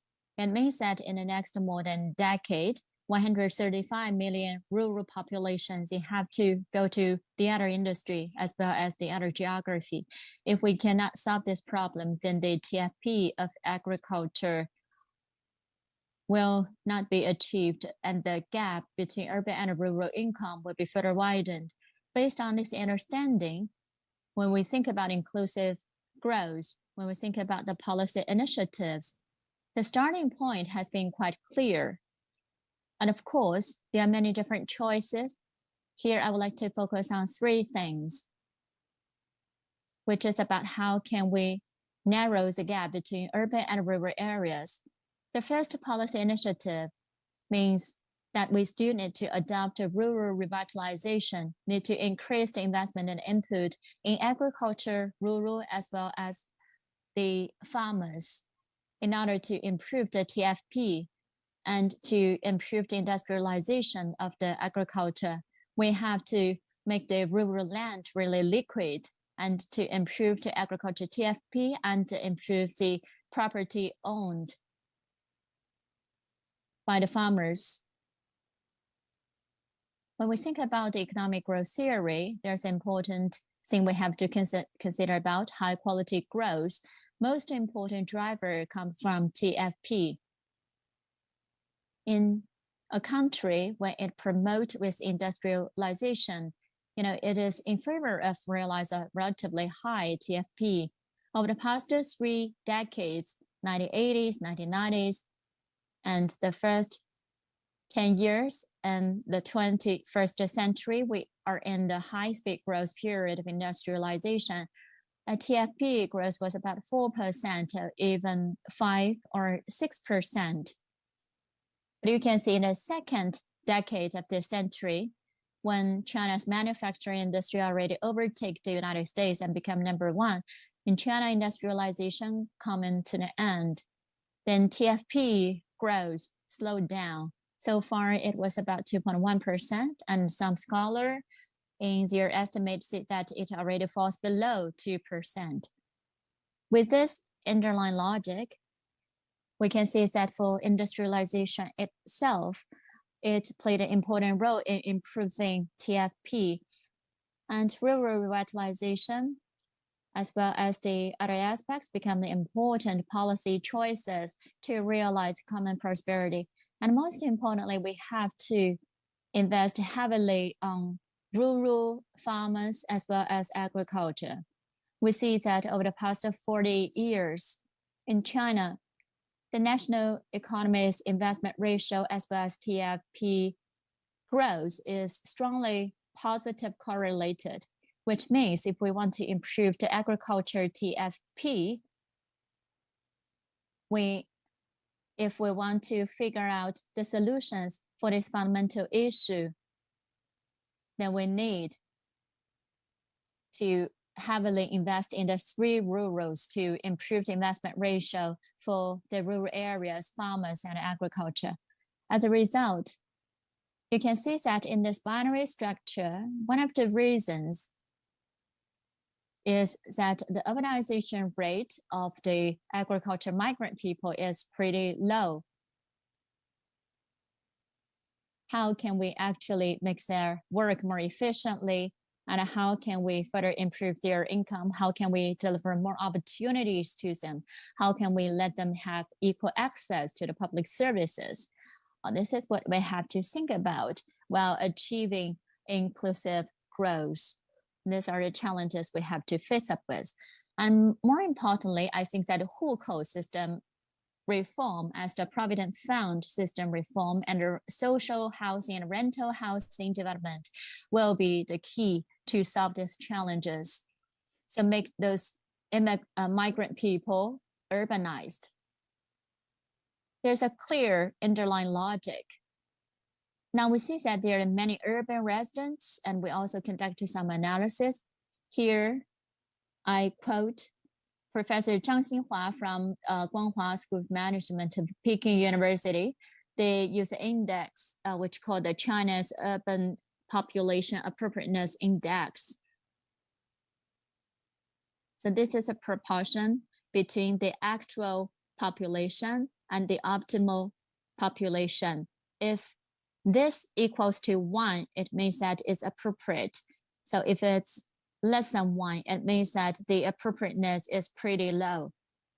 In the 6 census, if we look at the distribution of the Chinese population, you will find a lot of unfairness. 88% of the prefecture level cities is facing strong shortage of the population, and 97% of the urban population, their ratio is less than 1. With the shortage of the population, what will happen? On the one hand, in the industrial transformation, the service industry and employment issues cannot be properly tackled. Well, on the other hand, how can we make those migrant population from rural areas become rich and become really urbanized is an issue we have to think about. So in the future, I believe that as part of the inclusive growth, you have to think about those migrant farmers, or we call them migrant farmers in the urban areas. How can we really make them urban citizens, the new citizens in the cities? I believe that this will be the good solution to solve the binary structure gap between urban and rural areas. And of course, there are some changes. What I'm talking about is 2010, the sixth census, and in 2020, after the completion of the seventh census, we also conducted a similar analysis, and also Professor Zhang Jinghua's analysis. Here we'll see that the urban population distribution irrationality has been improved, but there's still a lot of concerns. So far, 69% of the urban population scale and appropriateness is less than 0.5, which means the actual population and the ratio to the perfect and optimal population. 87% of the cities, their actual population scale is less than optimal scale. So we also see that more than 10% of the cities, their population scale is relatively high. In a given population scale, we see that the distribution is pretty uneven, which means the industrial development as well as the employment and the opportunities will be under a lot of restrictions. So how can we in the future let more migrant people be urbanized? How can we make the urban population more appropriate? This is what we have to figure out in the future. And talking about specific policies, you can see that through Provident Fund and public rates, as well as social housing, this 3-in-1 financial innovation can help us to deliver that goal. Because a lot of new citizens or the migrant population, they don't contribute to the Provident Fund and they cannot enjoy the benefits of the Provident Funds. So on the one hand, you have to incorporate them in a contribution scheme. And each year there will be 800 billion to 1 trillion contribution amount. So I think that we can actually build the long-term rental houses as well as the social housing for those migrant people so as to realize the delivery of the houses at different levels. Each year there's about 1.3 and 1.4 new citizens, those migrant people, they can really be settled in the cities. With appropriate settlement, it can ensure a long-term stable and smooth inflow of the people, and we can also offer appropriate industrial opportunities and improve the efficiency of the public services. And from the new citizens' perspective, if they can really settle down in the cities, their consumption and their own investment on their own human capital will also be elevated. All of this adding up together, needless to say, in the longer term, I believe that this will be a very good solution to narrow the gap between the urban and rural areas in terms of the income gap as well as the opportunity gap. So first of all, you have to settle down and become a real citizen of the city. On many different occasions, we've been calling upon this initiative, for example, the rental public rates, infrastructure. We have been promoting this system and scheme, and based on the Provident Fund reform and adding the social housing and long-term rental apartment, this 3-in-1 mechanism from policy perspective can help us to promote growth in the short term, and then in the long term can really help those new citizens immigrant into the cities. I think that this is really a good idea we have to think about. So lastly, in terms of income allocation and income inequalities, how can we achieve inclusive growth? We look at the national fiscal transfer payment. In the process of trying to address the needs of a common prosperity, this national fiscal transfer payment plays an essential role. I think we shall be more active in this regard because there is huge room of implementation for fiscal policies.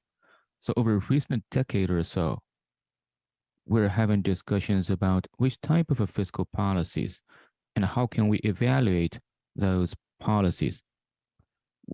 If the source of such policies comes from the issuance of a public debt, then what about the interest rates of the debt? As long as it is slower than the GDP growth rate, then this active fiscal policy will be able to sustain. What is the logic behind this? Usually speaking,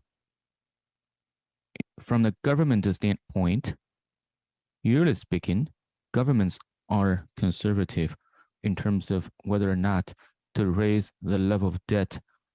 You look at economists such as Kinderberger and Minsky, their viewpoints are very impressive, especially after 2008. As Minsky mentioned in his research, the outbreak of any country's financial crisis is usually associated with a rapid rise of the debt level of a nation. So there are concerns on the mind of governments. Therefore, when they try to consider using a fiscal policy to address those needs at critical points in time, they're hesitant and there are concerns. But how do we define what is reasonable debt level? In measuring it, usually speaking, it is the macro GDP growth, which is the denominator, right? And the numerator is like those aggregate debt, including corporate, personal, plus the public sector debt, while the denominator is GDP. But in terms of a GDP per se, it is not truly reflected the true economic might and the power of a country, because in China, the very philosophy of a government is to put people in the center. So this is a very important value proposition, like the overall national credit and economic power and the very abilities of Chinese nation to galvanize forces and mobilize the resources. So this true power is going above and beyond the GDP numbers, because GDP number is like incremental additional value of output every year, but there's those intangible core value of a nation. If we use GDP as a denominator to measure the debt risk, there is a big kind of a possibility that we may overstate the macro leverage ratio and overstate the odds of the outbreak of a potential financial crisis. So as a result, when the policymakers need to be more active with more active fiscal policies to advance common prosperity cause and to make transfer payment happen, they tend to be more conservative because of those concerns about the debt level, so which may lead to some of the outcomes we may not desire in the first place. So from our perspective, and we identified those economics variables to measure overall value. Under normal circumstances, as per viewpoints of a Kinderberger and a Minsky, over recent 3 years, if the public debt has been on the rise for a country continuously. By the way, we use their definition for debt. It is debt divided by GDP. So throughout the period of 3 years, and in the next 3 years, for this country, the odds of an outbreak of financial crisis is 45%. Yet this argument is backed by some of those empirical evidence.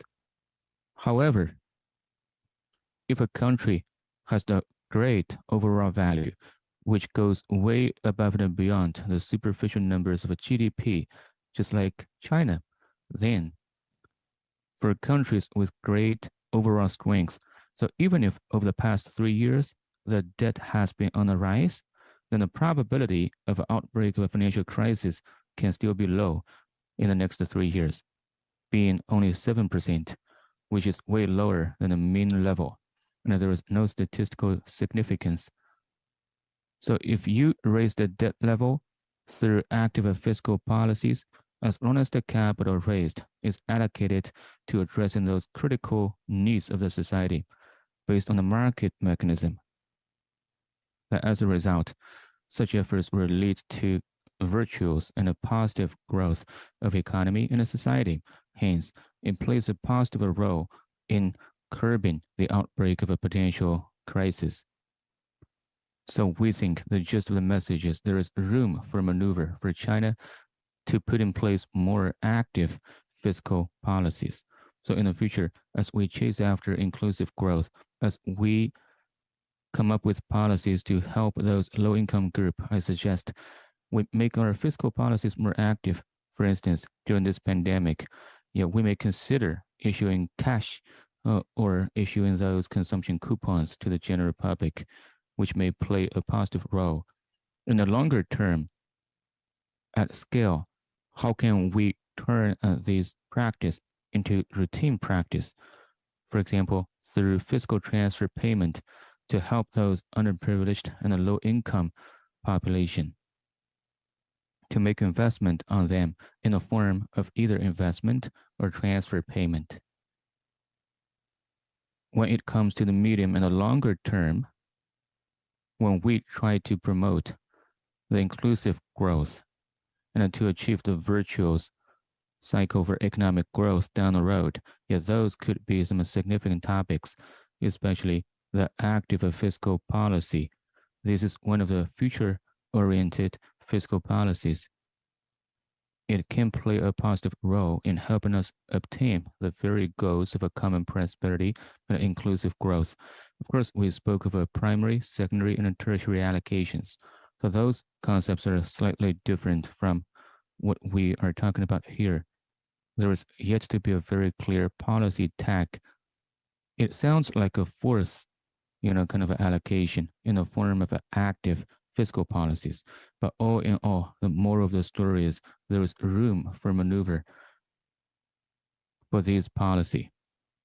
So the basic conclusion is we need to tackle the biggest problem for achieving inclusive growth in China. Namely, there is a huge wealth opportunity and income inequalities between urban residents and rural residents.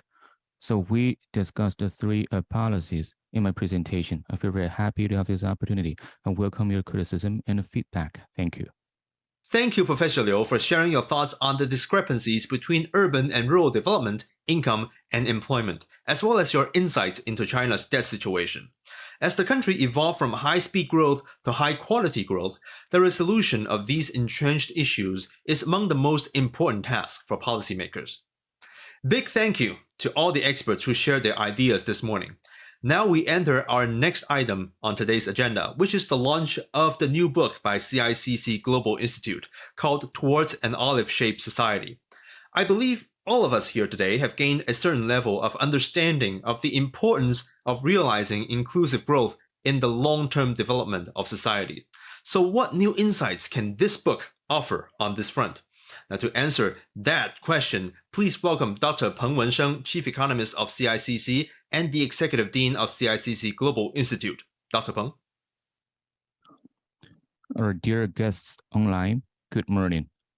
Welcome to the Forum on Inclusive Growth in a New Development Stage, the launch of the new book Towards an Olive-Shaped Society. First, I'd like to extend my particular thanks to Guanghua School of Management, Peking University. This time around, CGI and Guanghua School of Management jointly host this very important forum. The concept of inclusive growth or common prosperity represent a very important topic for the modern economy of the world and a society as well.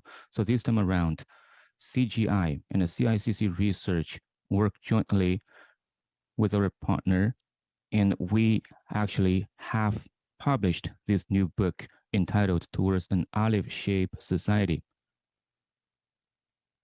If you look at the very theme of our forum, the theme is inclusive growth in a new development stage. So this new development stage compared to the previous stage of growth, what is the difference and which are those different characteristics? There are 5 key words for this new development philosophy, namely innovation, coordination, green, open, and share. CICC Research and the CICC Global Institute, based on these 5 key words, conducted some in-depth and systematic study. We have already published the relevant book about the carbon neutrality as well as innovation related topics, publications. And for this forum, we will be focusing on inclusive growth, which means during the process of economic growth, how can we benefit the whole population so as to enjoy the benefits of common prosperity? So for this, we conducted a systematic study. We talk about connotation of common prosperity, the development targets, and how to promote the society with common development as well as prosperity. What will be the pathway? And the first and the second, as well as the third distribution, we do conduct a systematic elaboration. For common prosperity, it is an issue of development, but also an issue of distribution. So we can see that our target is to move towards olive society from the pyramid-shaped society. Pyramid-shaped society is the common issue facing the entire world. Very few rich people, they are on the tip of the pyramid, but most majority of the people are at the bottom of the pyramid. Common prosperity, or what we call inclusive growth, is to move towards an olive-shaped society. And for the development of this olive-shaped society, this is not only about distribution. Through distribution and redistribution, in the low-income society, we can also shape the olive society, but this is not what we want to achieve or what we want to go for. Our future direction is common prosperity. So prosperity is the precondition. So economic growth should be the precondition. With this precondition, we should do a better job in distribution so that people can have equal access to the economic growth benefit. So here you can see that how can we understand equality, also the inequality, as well as the relationship with the economic growth. When we study inclusive growth as well as common prosperity, this is a controversial topic. Some people worried that by promoting common prosperity as well as redistribution, maybe economic growth will slow down. If it is unfavorable to economic growth, it may impose damage to the target of common prosperity. So here you can see that for the specific pathways and our targets, we would like to give you some sharing as well as analysis. First of all, how can we understand growth and equality in a new development stage? High quality development promote common prosperity. First of all, we have to understand the so-called unfairness or inequality, or the 3 dimensions of the inequality. Basically speaking, it will be reflected in 3 aspects. For example, income inequality, wealth inequality, and opportunity inequality. For income inequality, it refers to what is happening in present. For example, people's wages, salary, and investment return, etc. In terms of wealth gap, it means the property you possess. So this is also means the future opportunities. So you can understand it as a long-term income gap. In terms of the wealth gap or wealth inequality, it will cause long-lasting income inequality.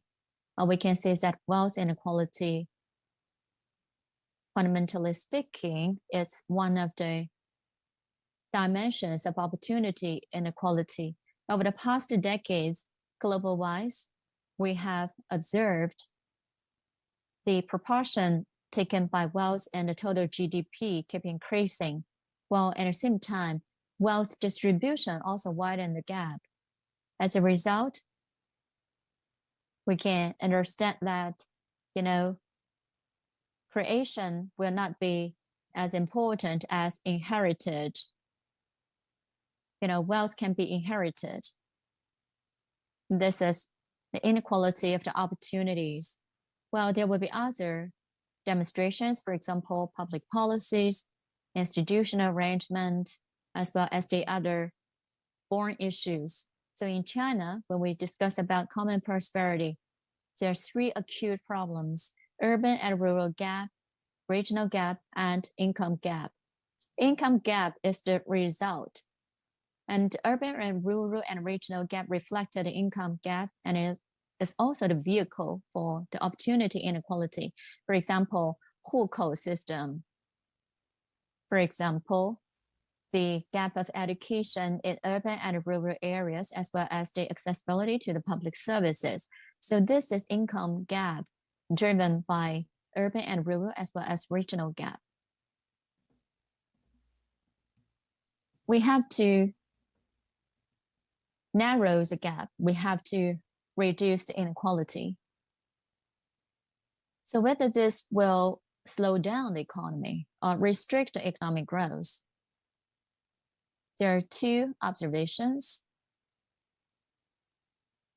In a human society, we have been thinking about a relationship between inequality as well as economic growth. In early stages, people think that inequality can promote economic growth because according to classical economics, they think that economic growth means reproduction of the population and accumulation of the capital. In a given population, the economic growth will be decided by savings as well as investment. So income inequality in reality can increase the savings. So minority people taking a majority of the wealth, and most majority of the low-income people, they are not able to consume.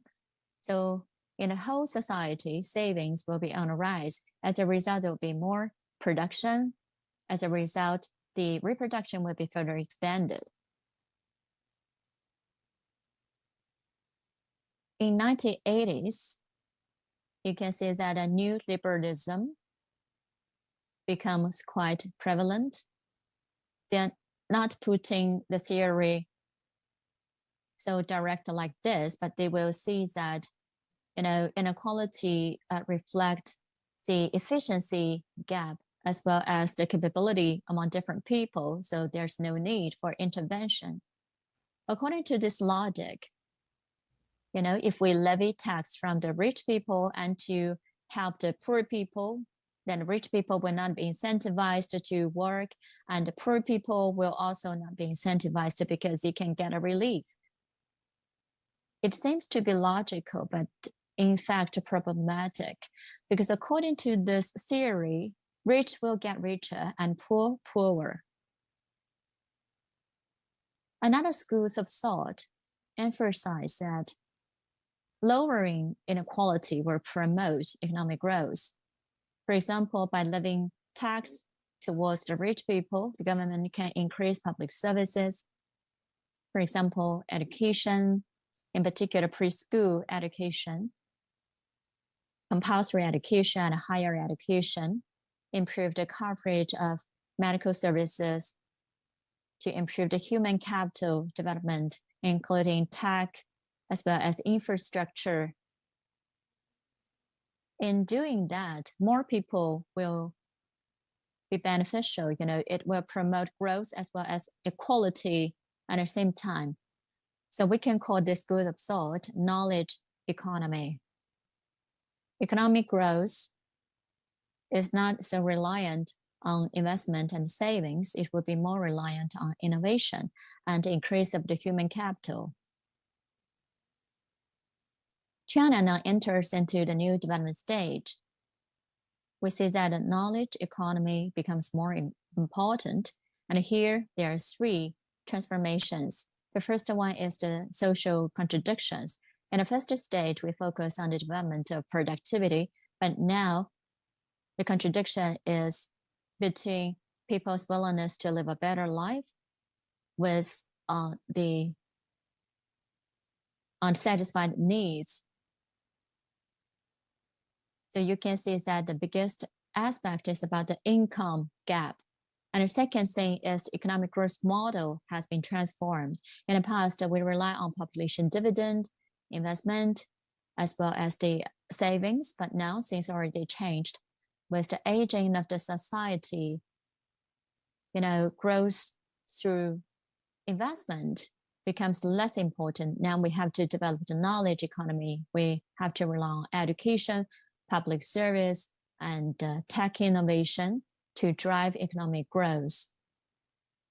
So promoting economic growth as well as equality in the era of new development stage or the knowledge economy can become converged and walk in the same direction.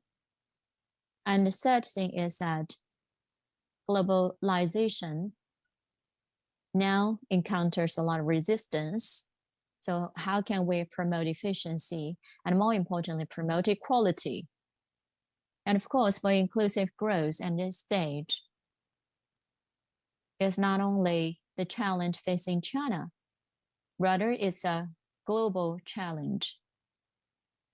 So global-wise, the biggest issue is about the internal income divergence.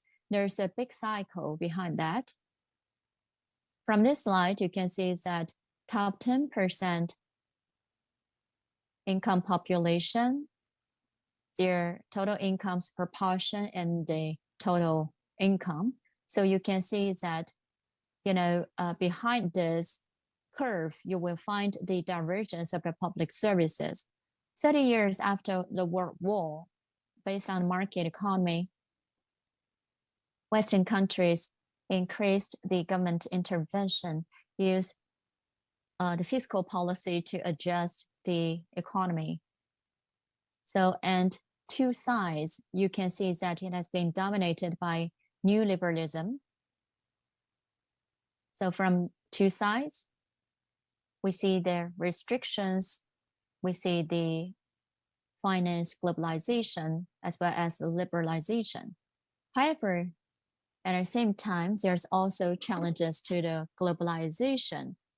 So you can see that from this slide, the medium and low level of the population are not in favor, their economic level as well as livelihood are not improved.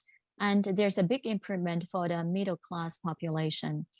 And in the developed regions, the rich people, they have more concentration of the wealth. So I think that there are a lot of controversies in the Western countries. For example, the protectionism. This is due to the income distribution global-wise.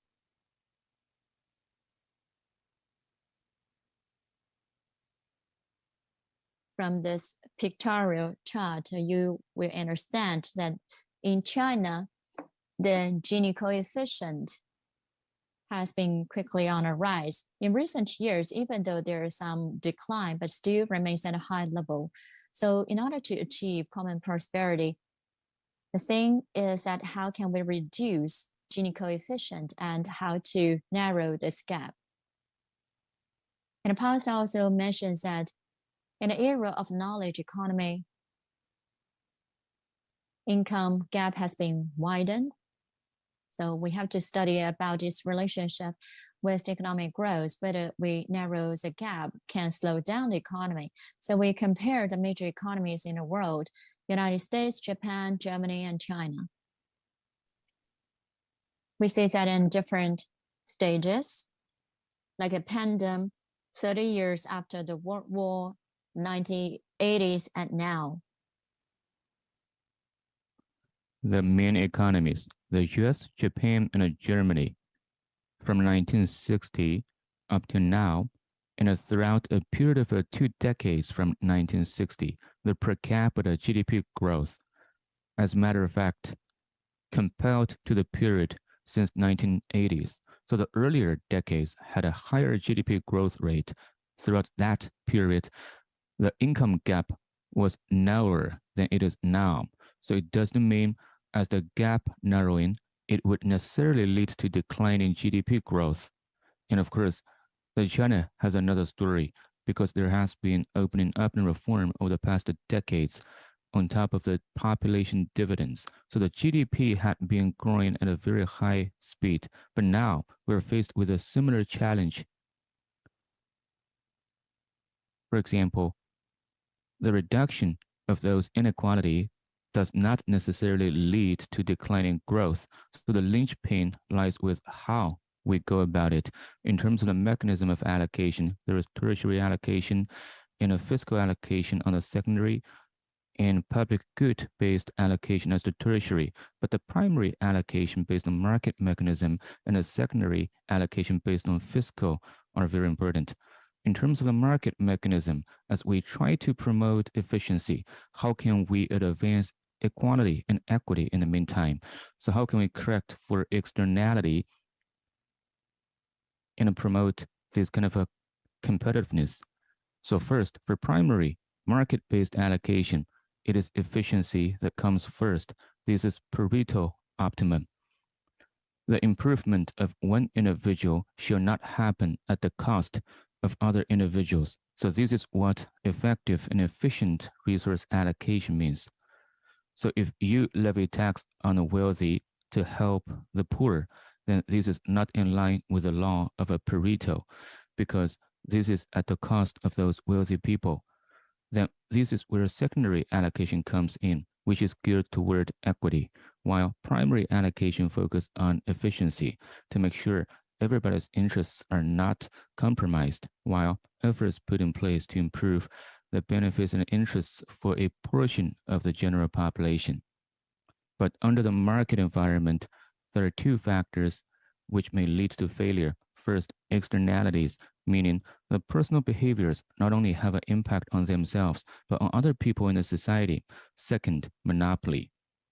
So these two factors may lead to the situation in which it's not good for efficiency in case of externalities in the form of a monopoly, but in the meantime, it will compromise equity at the same time.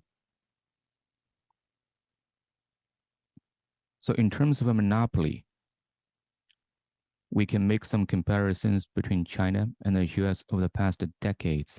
And what about the market forces? Some of the businesses are facing higher industrial concentration. So there is certain monopolistic impact on the market. Over the past decades, because of rising market forces or market concentration, as a result, the corporate sector in the United States, you can look at the share of the labor income in the total income has been dropping. You may find different explanations. One of the possible reasons is there's rising market forces and a monopoly. In terms of China, earlier on, the percentage of labor in the total income was dropping, but over recent decade, actually the labor income has been recovering and climbing to a certain extent. But the percentage, if we put it in perspective, is still lower than that in the United States. So we need to make more efforts to improve the percentage of labor income in the total income. Second, externalities, the individual behavior and the external effect on other people's interests. For example, in the new development stage, a very important externality is carbon neutrality. We talk about carbon emission reduction to promote carbon neutrality. as we do that, whether it will lead to new issues around equity. For example, the emission reduction we've put forward, it is those high carbon emitting and underdeveloped regions which are supposed to assume a big burden and a greater burden around carbon neutrality. In terms of their economic growth, say those coal-producer provinces in northern China, these provinces have heavy dependency on fossil fuel as an important part of their GDP growth. Therefore, it may lead to some new issues around equity. And how can we make sure that in our society, the burden of a carbon emission reduction is not confined to a small group of people, but shared by the whole society? Second manifestation of externality is the financialization. You can look at the slide. The financial sector credit as a share of a GDP. Before 1980s, the share was pretty steady, but since 1980s, there has been financialization and a continuous expansion. So why it will lead to the widening gap of income? Because financial sector is a licensed sector, and there is this implicit guarantee from the government as a sector.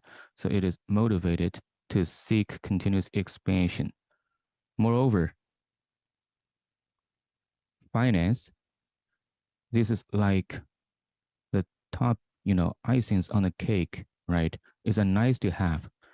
Sometimes it is not really the must have. If you look at a very important sector in China, the real estate sector, credit expansion and a real estate sector are closely related to each other, because real estate is like the mortgage for finance. So there is the financialization of the real estate and the other way around.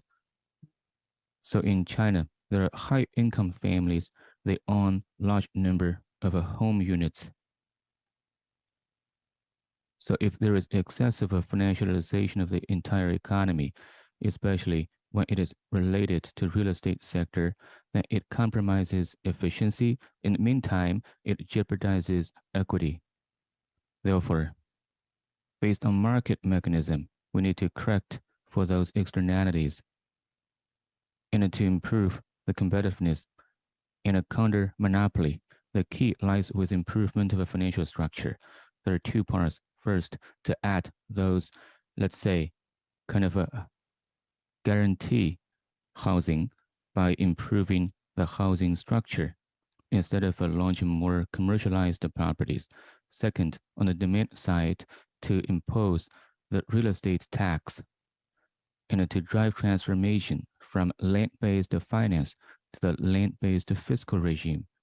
Second part, which matters, is the separation between industry and finance. Because if you look at those debt problems for real estate developers and those village level in a rural area, in a township banks, some of the problems we're seeing, because there are the same control persons behind the finance and industry. As a consequence, they will gain those monopolistic advantages and inappropriate competitiveness, which may lead to excessive expansion of a debt and hence the problems. In a second, the separated operations amongst the stakeholders, for example, insurers, banking institutions, and funds. And we need to segregate those risks between credit and those other elements, because for credit, there is those implicit guarantee from the government. So we need to segregate those risks. Then in terms of the secondary allocation, it is about fiscal policies, as I mentioned. The key consideration of a secondary allocation is equity, right? The accrual tax regime.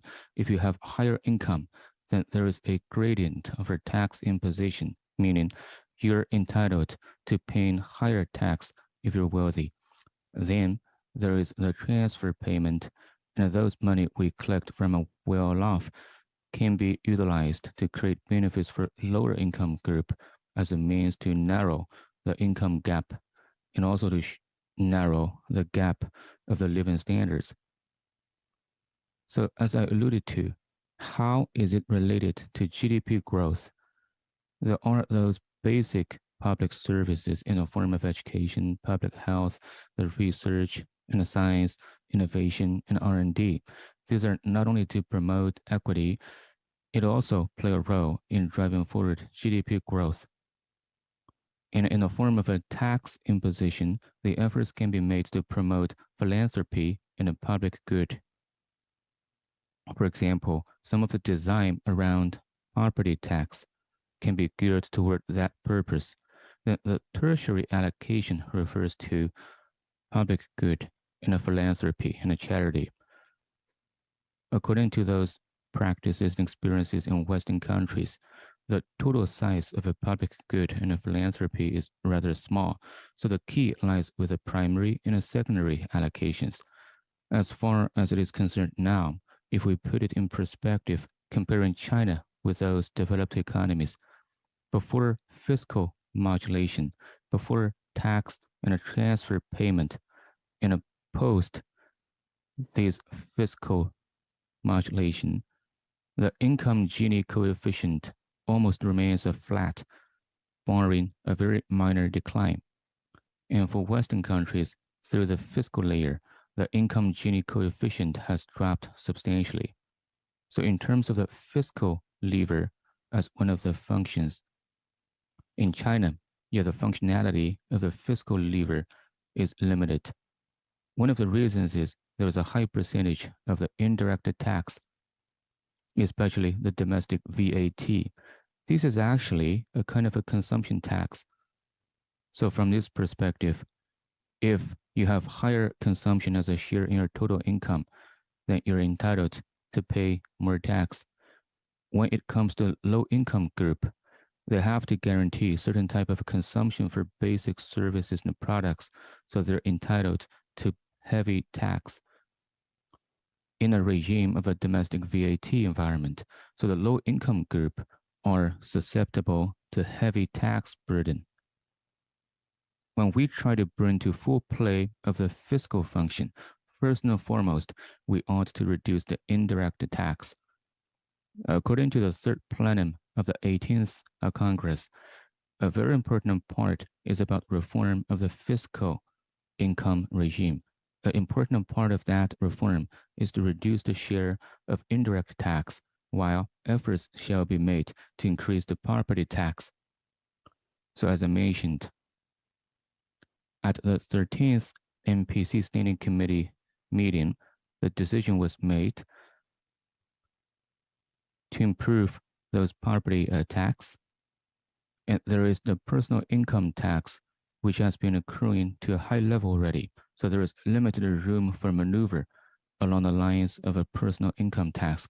So a very important lever now we can pull is the property tax. So in October 2021, as I explained, the State Council was authorized to promote the pilot reform for imposition of a property tax. However, lately, because of the pandemic and the pressure of a downward economic growth, these efforts are slowing down. But in the medium and long term, to expand the scope of the pilots of a property tax imposition represents the right direction to go. So I believe this is going to be one of the future directions to go down the road. Second, inheritance tax. Definitely there is a lot of experiences we can refer to in terms of the inheritance tax or legacy tax. This is an important tax item to promote opportunity equity. So if there is an income gap for the first generation of people, we've got to make sure it doesn't spill over to the inequalities for posterity. From this perspective, some of the pilots could be organized in reference to those best practices from other countries.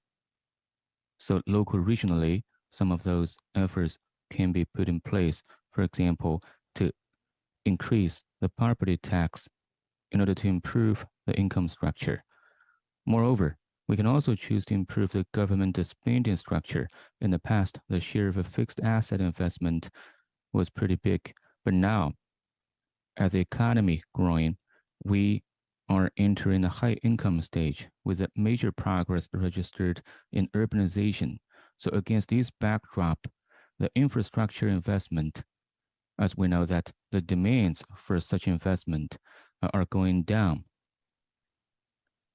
So as we try to reduce the infrastructure investment, we should put more emphasis on the promotion of public services in the form of education, healthcare, so on and so forth. We can give an example. Individual expenditures, takes a high proportion of the medical payment. So we have to equalize the public services, in particular focusing on R&D, medical services, as well as education, so that to further improve the benefits sharing. And of course, you have to think about the fiscal policy. But we still have to rely on increasing taxation so as to have more expenditures, so as to have more public services. It's not necessarily be like that. We still have a lot of potential for the fiscal policies, including the central government treasury bond, as well as local government debt, etc. So you can see that we still have some potential for expansion of the fiscal policy, and fiscal still plays a very important role in adjusting the income distribution, as well as to improve people's accessibility and opportunities. And here you can see that we already talked about the future challenges, the future development pathways.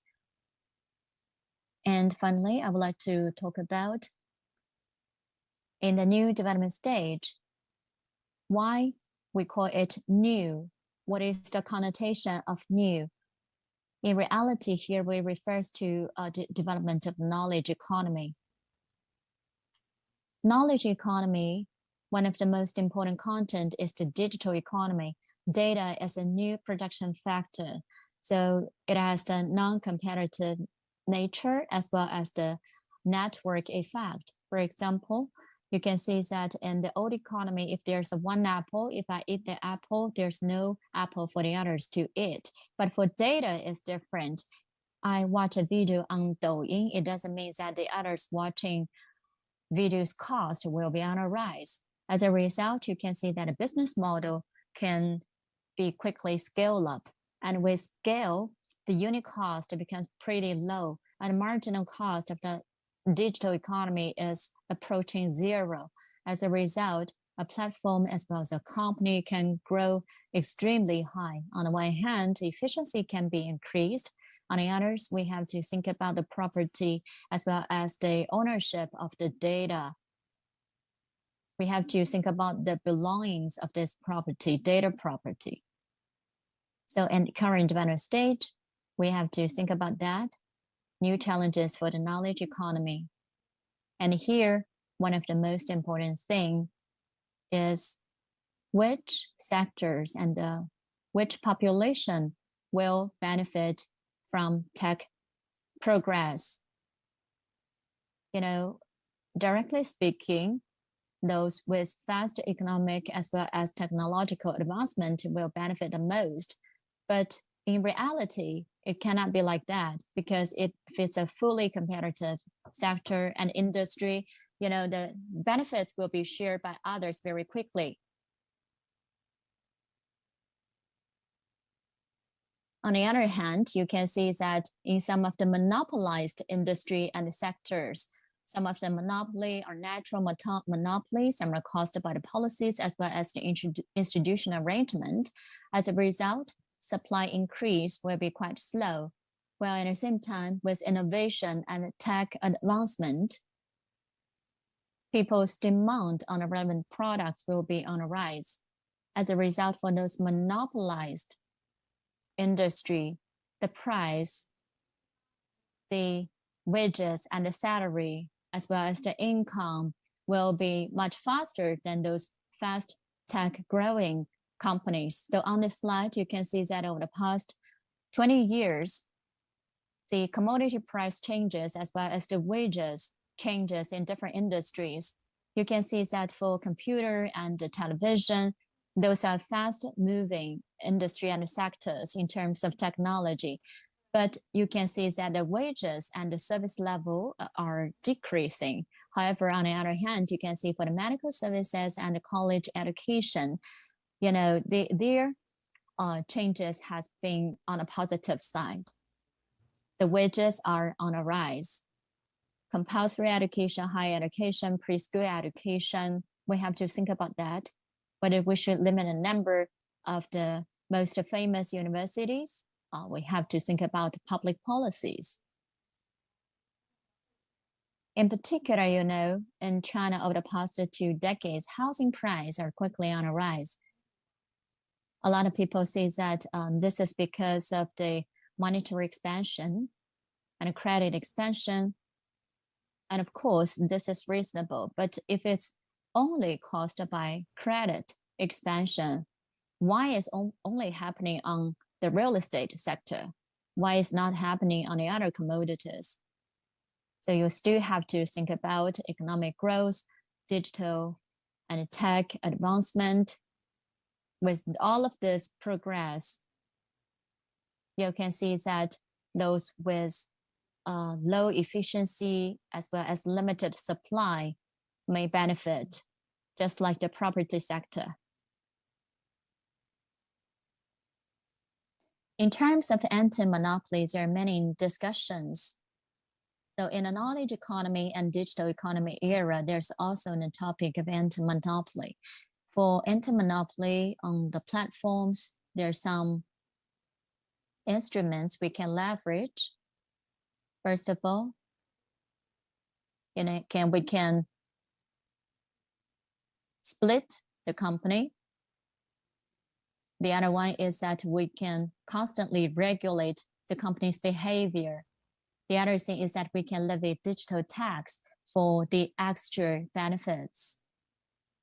You can see in the United States and Europe, they already start to levy the digital tax. You can see that for the UK, large tech companies, they already levied the digital tax, but there's a lot of controversy for this taxation. For example, per rumor, a famous economist, he thinks that digital economy promote equality. And Mike Spence, a Nobel laureate, thinks that digital economy may not be as beneficial as we think.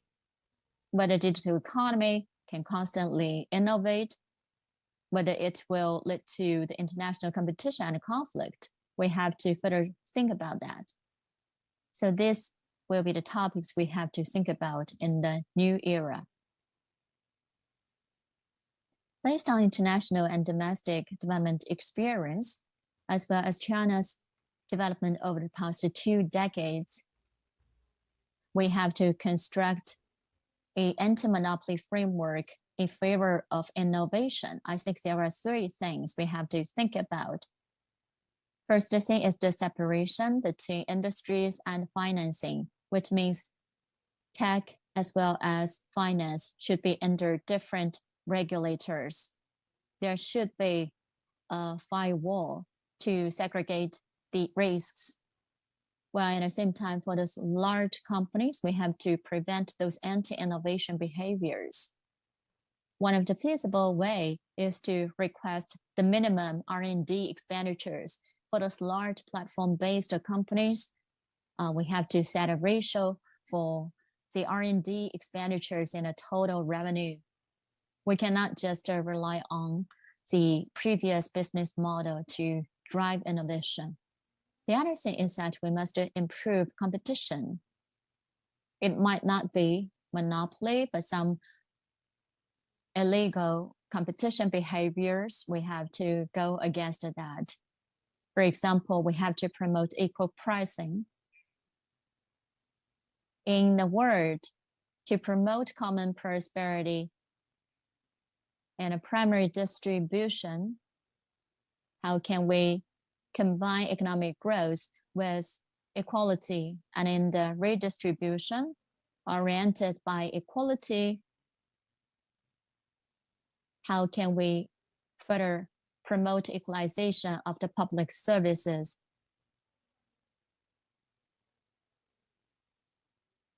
So that we can further promote economic growth as well as equality at the same time.